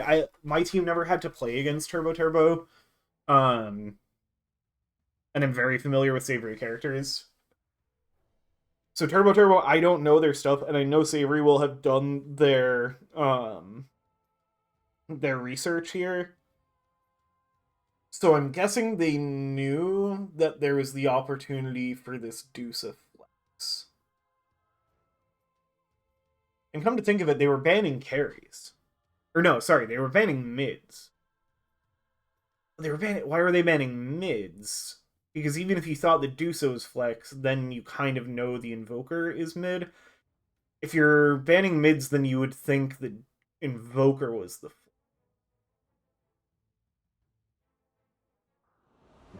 I don't know. This is a wild draft. I'm excited to see how it plays out. I feel like there's a weird thing happening here where, like, Turbo Turbo was, like, trying to bait an anti-mage pick with the Medusa. Savoury Characters didn't bite the bait, but then Turbo Turbo, like, didn't cash in on the Dusa game then being open because there is no anti-mage. Like, I don't know. I'm really curious to see how this plays out because this is a very different draft than I thought I was looking at. I got so caught up in all of that, I didn't talk about hats. Let's look at hats. It's hard to look at hats when they are smoked, so we'll start with Turbo Turbo. Witch Doctor set we saw from Ronan Swanson last time around as well. Looks good. Kind Hunter, pretty good. It's nice to have the back with the helmet. It's a nice little combo going on that they don't have, but that's okay. Hopox, this is a normal Medusa set. Items just arriving for the Medusa. Does look like support Medusa indeed. Ursa's got the funny little hat. It's a good funny little hat. Invoker set. This one's kind of cool. Not one you see as often. Nothing standing out to me, as opposed to this, like, Lena fully kitted out with Arcana and Immortals. Four Fates with the Stazzle set that I like quite a bit. This was like a rare and some treasure. The Kunkka's pretty good. We saw the Kunkka set on Kung Pao Kenny last time around as well. Permasneeze doesn't have any cosmetics available yet. And then 4 Beats, pretty cool jug set. Another one that's like not one you see quite as often. I'm gonna give it to Savoury Characters. We just don't count the Ringmaster. We kind of do it as a 4v4. This Ophelia Lena set is doing a lot of work. And I expect this Ophelia... Oh, it's mid-Medusa. So they were right that it's a support Invoker, which I guess must be they played the support Invoker the other time they played it this season. Very interesting. Also went Scholar of Korix, which is the cross-based one. Kind of crazy. So I feel like even when you see support invokers, they still go for Cataclysm. But this allied Ghost Walk from the Scepter could be spicy. The Cold Snap is fun. I haven't seen this gameplay at all. I'm pretty interested in seeing how it turns out. Took out the Radiant's courier. Crash has arrived playing Fairy with the Ursa. Yeah, this is very different than I expected. This still, like, the Tidehunter is sitting pretty low. The Juggernaut is pretty decent into the Tidehunter. F5 being offered by Ronan Swanson, who is just getting laid into from these orbs. Ooh, the dagger misses from Berna. I don't know if Permasneeze is just, like, playing... Probably is just playing the very strong support heroes with the AA last game, and then the Ringmaster. But he's also playing heroes I like to play a lot, which I enjoy getting to see a high MMR support playing some of my favorite heroes. Especially because it's so rare for high MMR supports in this league. So many teams have kind of the high MMR core, low MMR support structure. Like my team. I am the low MMR support. Let's see, yeah, this mid is going as you'd expect. I don't know what hero you could be for Hopox to not be behind in last hits and denies against an Ophelia Lena. That's just what's going to happen when you give Ophelia. Like, this is way scarier than the Arc Warden. Especially just in current meta. But, alas. The Ursa is very low. The Ursa is very low and is getting slowed by Orb Frost Jr. also very low. This offlane's going pretty nice. But of course, it's not the heroes that were already very low that get the first blood. It's 4 Beats getting the first blood and avoid it. Oh, this... Waffle Eats Pancake's going to be in a little bit of trouble. It was the Lotus fight that gives us our first blood. That's why everybody got so low health here so quickly. That's pretty tough for Turbo Turbo. Witch Doctor, you want to be off to a solid start in your lane, and being the one that's dying first in the lane is not how a Witch Doctor wants things to go. I know Permasneeze loves his Witch Doctor. I know he knows exactly how to play against it, and I believe the answer is all this regen. Dagger into the spin, into the whip from the body blocks from 4 Beats. There's a Maledict on 4 Beats. They're trying to finish off Waffle Eats Pancake. Blood grenades getting thrown every which way. 4-beats has to be a little bit careful. This is going to back up and looks like we'll be over.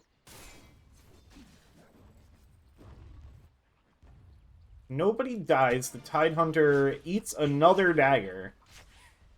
And Ophelia is giggling, which is never good for her mid-opponent. Still in very good position here. Does eat a snake to the face, but it's not going to mind that at all, especially with the water rune bottle. What's on the way from Dusa Courier, Clarity, and Wraith. Third Wraith Band. Second kill that we missed. Trash has arrived.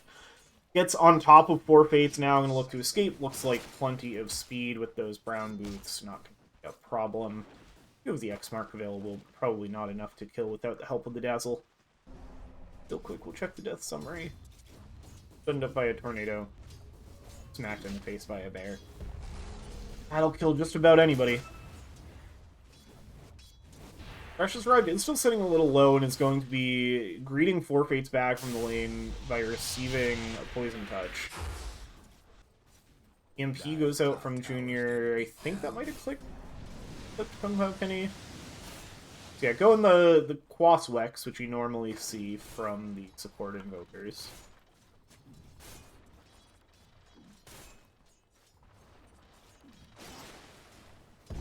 I'm like going 2 points in Wex early. I almost wonder if the, I think the passive, maybe it's like the Ag Shard on the Wex facet is that you get mana back from EMP. I think that might be the facet, not innate. So.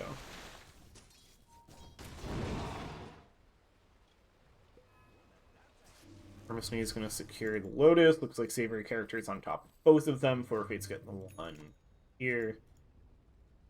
Ophelia, ooh, bottled a damage amp. Watch where she goes with this, because, oh, yep, here's the slow into the spin. Whip not quite there. So it means Waffly's Pancake is going to have the chance to retreat, but there's the damage amp, Laguna Blading to be able to finish off Waffly's Pancake. Does not quite dodge the Maledict, but big heals, Permasneeze. I think passing a... No, I think that was just a Fairy Fire. Thought maybe it was a Lotus shared, but...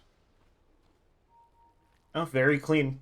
Looked a little scary, having to get under the tower there, getting hit by the Maledict, but plenty of heals ready to go. Ooh, Permasneeze is going to threaten this. Wisdom Shrine misses the dagger, which would have been important. Waffly's Pancake and 4-Beats are going to come over for this fight. Ronan Swanson is already low and out of mana, trying to heal up, but not going to be able to. Now they're going to turn towards Waffly's Pancake. He's a bigger target to bring down, but Ophelia is still in the area. Permasneeze is going to secure the Wisdom, and now they turn on to the Tidehunter. And one more dagger is going to connect. That's going to be enough to finish off the Tide. In the meantime, 4 Fates was able to scare Savoury's Wisdom Rune, and now this is looking quite good for the side of Savoury Characters. Securing both Wisdom's 2k net worth lead. Lots of that in exactly the heroes you want it to be on, the Juggernaut and the Lina. This is quite a solid start. They're going to X into the Torrent.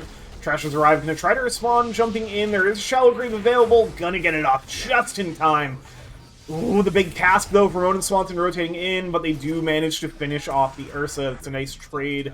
As long as Kung Pao Kenny is out of here, and honestly, Kung Pao Kenny is going to go right back in, not scared at all of this support duo this phase in the game. Is still eating some Maledict damage, and the Rum is going to continue ticking down a little bit, but looks like they'll be completely fine here.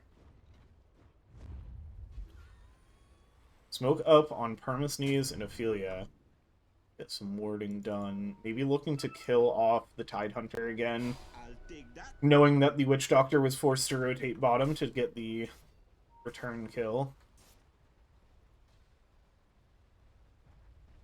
Ooh, they actually leave the high ground just too late. They would have found this Tidehunter and probably could have gotten the kill.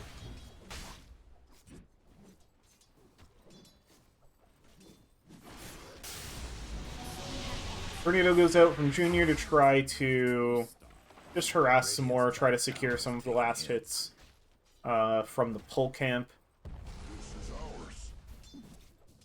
Ash has arrived. Jumps in with the Earth Shock just for the deny. I love that. That's what my team usually refers to as sweaty gameplay. But, when you're in the playoffs of WLDL, it is time for the sweat to come out. Ophelia gonna make the rotation down, gets the Laguna Blade. Vision is available, so the Ghost Walk is not going to save Junior.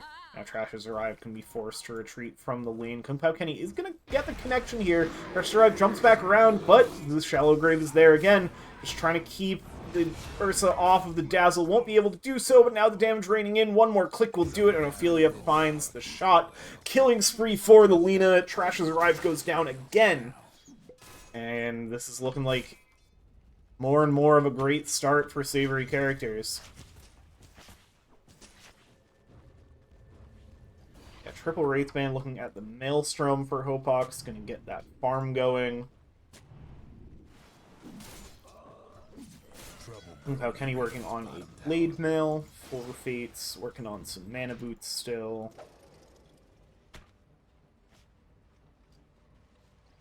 Got Maelstrom just about done for Ophelia. Had another Null Talisman queued up, but doesn't end up finishing it. Maybe we'll go back for it.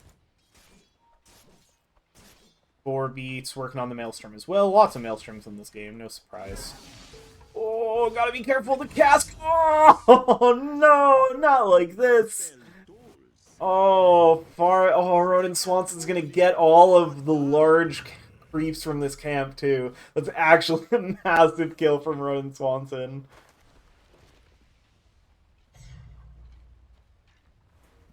I mean, 4 beats obviously still in pretty good position, but oof. Man, this Tidehunter has suffered in this game. Which isn't surprising. This lane was hard and got ganked multiple times by the Lina. They really shut down this Tidehunter, which is going to allow them to do shit like this. Diving under the tower, Ronan Swanson. Oh, nice cancel there. I think that was a quick whip crack. Oh, Ophelia wants to finish it off. Now going to get hit by the Cold Snap. Tidehunter is going to be rotating in, but still does not have the Ravage available. So it's not a very threatening... More of a durian than a watermelon with this set, but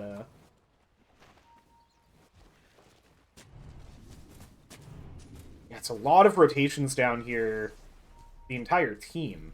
Radiant's top tower is in bad shape. Just is going to give space for 4 beats to take this tower.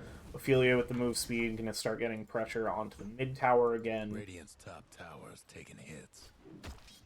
We're going to get a rotation over from Junior, looking to burn away some mana from 4 beats, able to get the distance before it pops off. A few more levels on that Wex.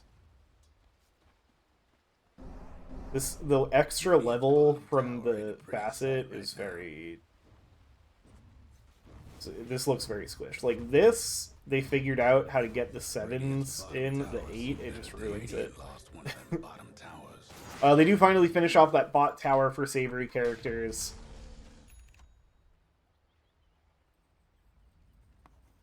Illusion Rune available on Ophelia, not going to get anything super crazy out of that. Maybe just a cheeky little dodge.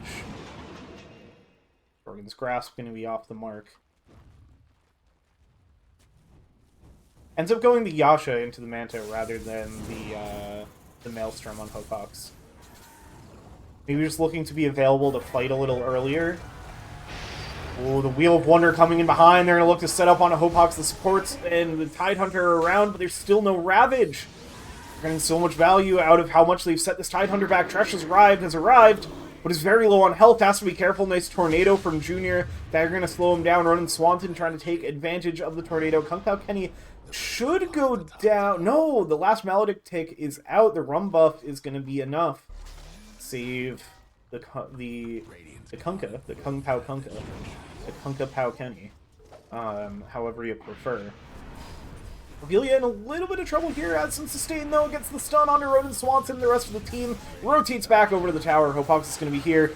Oh, the fear is huge from Permasneeze! Completely secures the escape by turning the Medusa the other way, says who cares about your stone gaze, you're not looking at me.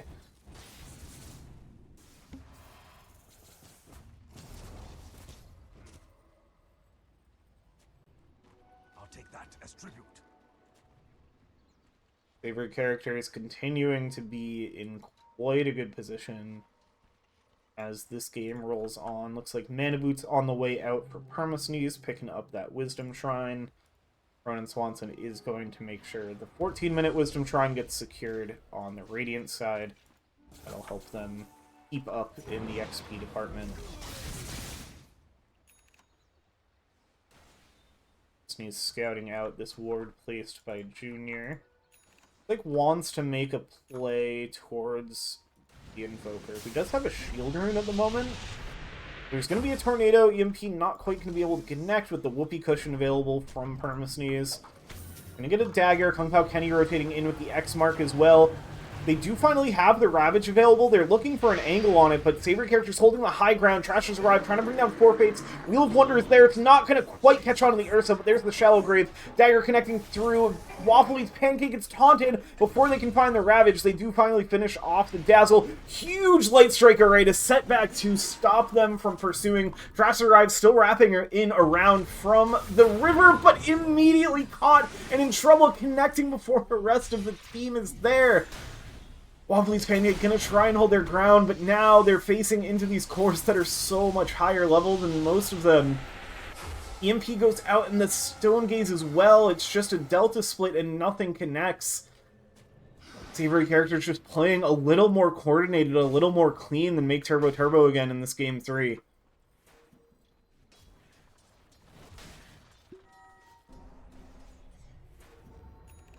Oh, smoke. They see Ronan Swanson channeling.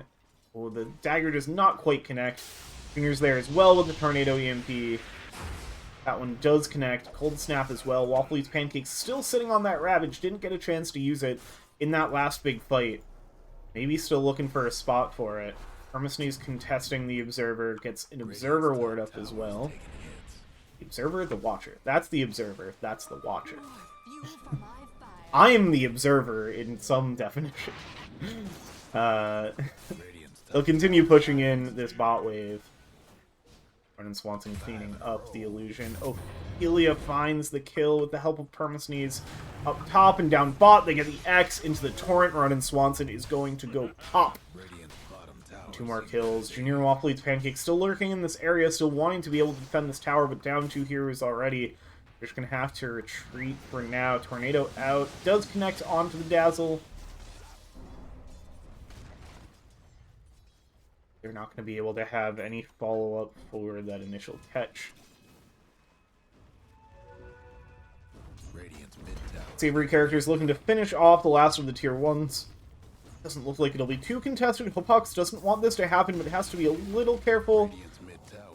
Picks up some mana from the creeps. Dagger is going to hit the creep wave, but there's the LSA. No chance at retreating when the Wheel of Wonder's in a perfect placement.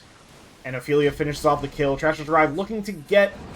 Oh, the jukes from Permasneeze trying to avoid the return kill. There's so much control, but the LSA is there.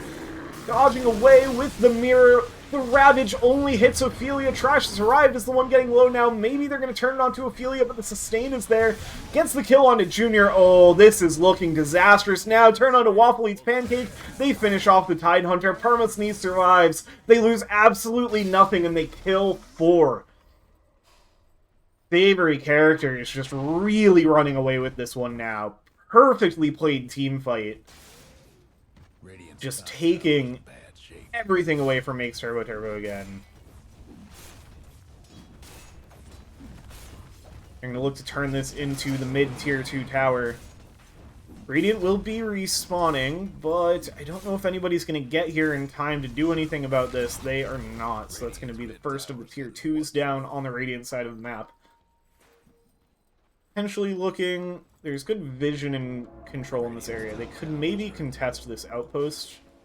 Doesn't look like anybody wants to. Everybody just sitting on high ground side of Turbo Turbo, except for Trash has arrived, who's low over in the jungle. Starting with a Skull Basher is an interesting tactic.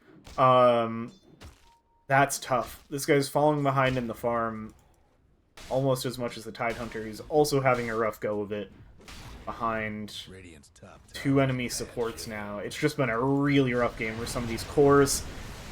And now they're going to find a catch on her own, and Swanson, the Tornado's there, but it's not going to be enough. The Light Strike Array and the Torrent. Far too much control onto the Witch Doctor to allow him to escape.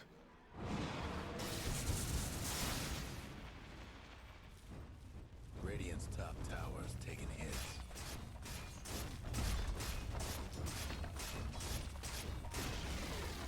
The Radiant got Another one tier less 2 top tower. falls. 13k lead now. 17-5 at 19 minutes. We have the Mantis style. Finished on Hopeox, looking at the Scotty next. Gonna take quite a bit from these cores on the side of Turbo. Get themselves back into this game. Smoke up, but... well, they suspect that the objective is Roche, but the objective is in fact the Tormentor. Savoury Characters are setting up on, just waiting for 4 beats to come on through the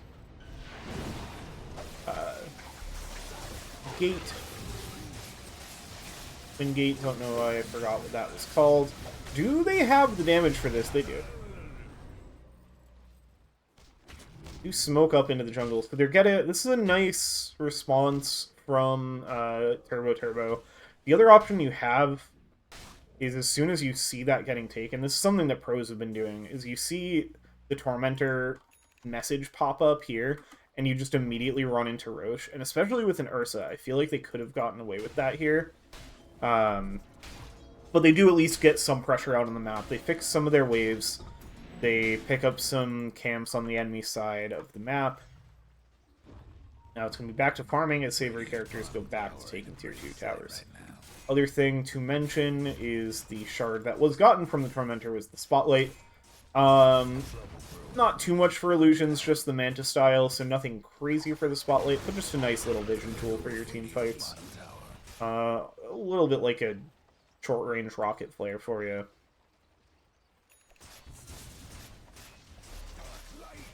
Field if invisible. I guess it doesn't actually give you vision, it just gives you true sight.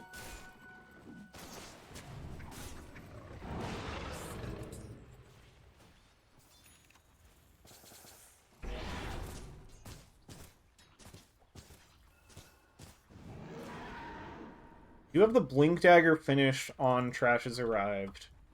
The Tidehunter Blink Dagger is still a ways off. That's going to be the even bigger one. Now it's going to be Roche for Savoury Characters. Got the full Mjolnir Yasha. This guy hits very fast. 4 beats. Ags on the Kunkka. We saw the Ags rush on the Kunkka last time around as well.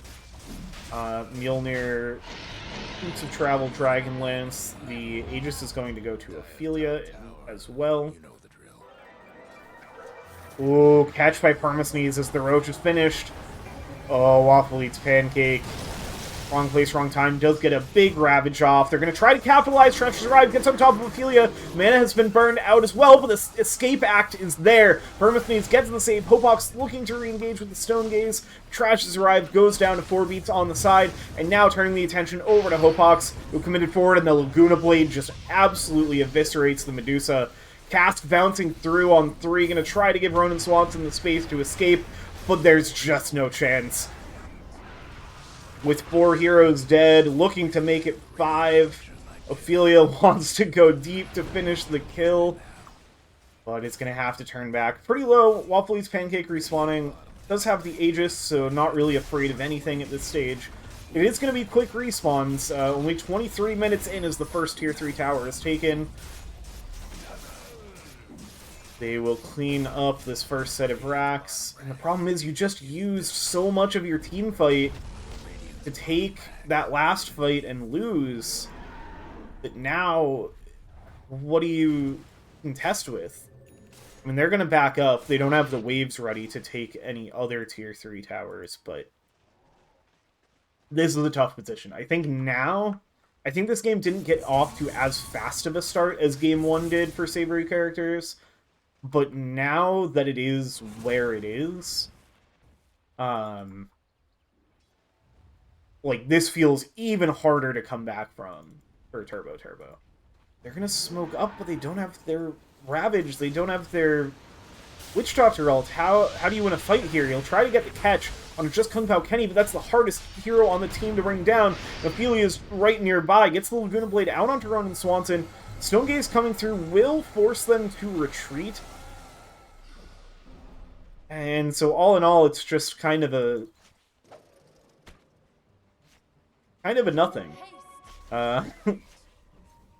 Savoury Characters will continue to control this part of the map. They're a little aware that Trash has arrived is here, but ends up TPing out. Feeling that the time was safe too.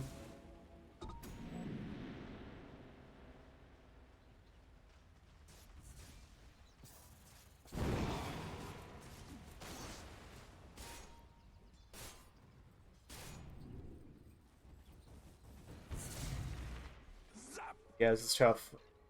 Trash has arrived, is getting out on the map for some farming, looking to get towards a BKB. That might be enough to survive a little longer in these fights, get the damage out you need. It's a Dusa with just a Manta. I mean, the Scotty isn't horrifically far away.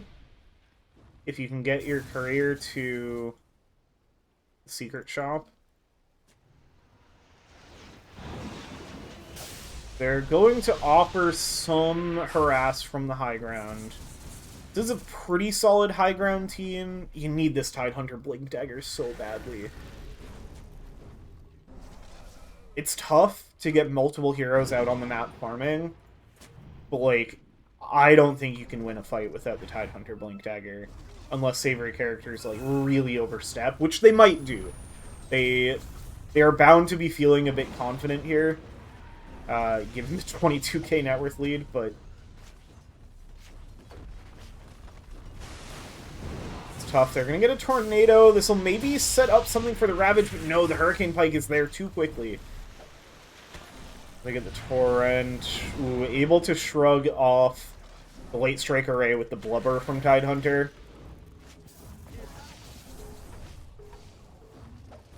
They're just gonna keep hitting this tower from the low ground. It's a Quas Wex Invoker, so the Sunstrikes don't do too much. Ophelia is a little low. Oh, it still has the Aegis. I forgot she didn't lose the Aegis before. They just quickly pick off Ronan Swanson. The Ravage is going to get off, but it's not going to do much. Forfates was already spinning.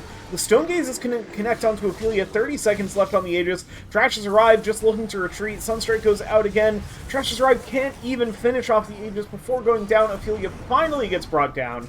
Ronan Swanson dead on the buyback, and now the Omni Slash in cleans up to all 5 dead on the side of Make Turbo again. And GG's called. That's all there is to it. 27-minute game. Savoury Characters make this a nice quick stream, get us all to bed early. With just an absolute slaughter in Game 3. This team came in as the 7th seed in the Wex bracket, and now finds themselves, and that's 7 out of 7. There are 7 teams in the bracket, and they are now in the upper bracket finals, having taken down the number 2 seed and the number 3 seed on their way there. Not a lot is going to stand in their way at this point. I mean, it's going to be the winner of, well, we'll flip to the bracket a little bit. The winner of Special Agent Blob and 5 Meepos, which has not been played yet. Special Agent Blob being the 1 seed, I would say a little bit favored in that matchup, and on paper is favored against Savoury Characters as well. Yeah, we could be looking at like a top seed versus bottom seed upper bracket final, which is a little crazy. Very exciting. Let's break down this game just a little bit more before we wrap things up. I mean, only so much you can say in a 27-6 kill score game that ended in 27 minutes. Ophelia doesn't die. Like, Ophelia getting Lena, 3 heroes didn't die. 5 of the 6 deaths by Savoury Characters were on forfeits, and those deaths did not matter. Yeah, four of those kills were for Trash has arrived. The Ursa had a decent showing in the lane, but it was basically always a return kill whenever Four Fates died. The only like clean kill in this game was Ronan Swanson finding 4 beats in the jungle, hitting a like triple stacked large camp on low health for the one death that wasn't forfeit. If 4 beats was farming a little safer, had the healing ward out a little earlier, then you're looking at a game where only one player on the winning team died, which is insane. This was an incredibly clean game from Savoury Characters. Make Turbo Turbo again looked really good in games 1 and 2 of this series, but something coming back after a few days different, I think they got out drafted, and I think they just weren't quite at their peak performance here. We know that they can definitely perform better than they did in this game. We saw it in honestly both of the other 2 games, even the other one they lost. So I'm sure we will see good things from this team again in the future. But yeah, tough one tonight for them. Big win for Savoury Characters. MVP, it's gotta go. Like, somebody goes 10-0. Hard to not give it to them. So Ophelia will be the one who takes home the MVP. Support of the game, part of me wants to give to Four Fates for these 5 deaths, but Permasnee's Ringmaster was so good. Doing exactly what, like, how the pros make it look good, of just, like, all of his Ringmaster spells are all difficult to land. Except for, like, even the box is, like, hard to time, and everything else is a skill shot. And getting the positioning right on those skill shots is what makes the hero cracked. And Permasnee's was all over that. There were so many good Wheel of Wonders, so many important daggers slowing heroes down. Very impressive performance there. Very impressive performance by Savoury Characters. Looking forward to seeing their next matchup. Again, that'll be the winner of Special Agent Blob and 5 Meepos. Looking forward to seeing that game as well. And then Make Turbo Turbo again. They're going to face off with No Limits in the lower bracket. That should be a pretty good one too. A bit of a tough draw for No Limits, who had a very strong performance in the group stage, and so they got moved up from the lower division. But I think that'll be a pretty competitive series. That's another one to look forward to. And I'm sure we will see that getting played quite soon. That's going to do it for us. Thanks, everybody, for joining. Best of luck to both of these teams. If you're looking to see more of We Like Dota League, check out the Discord. That's the best place to find everything that's going on for it, find out when the games are being played, who's streaming the games. If you want to cast some of these games like this, please do. We're always looking for more. It's always a shame when we see series go uncasted. So yeah, with that, that's going to do it for the night here. Thanks for joining, and have a great rest of your week.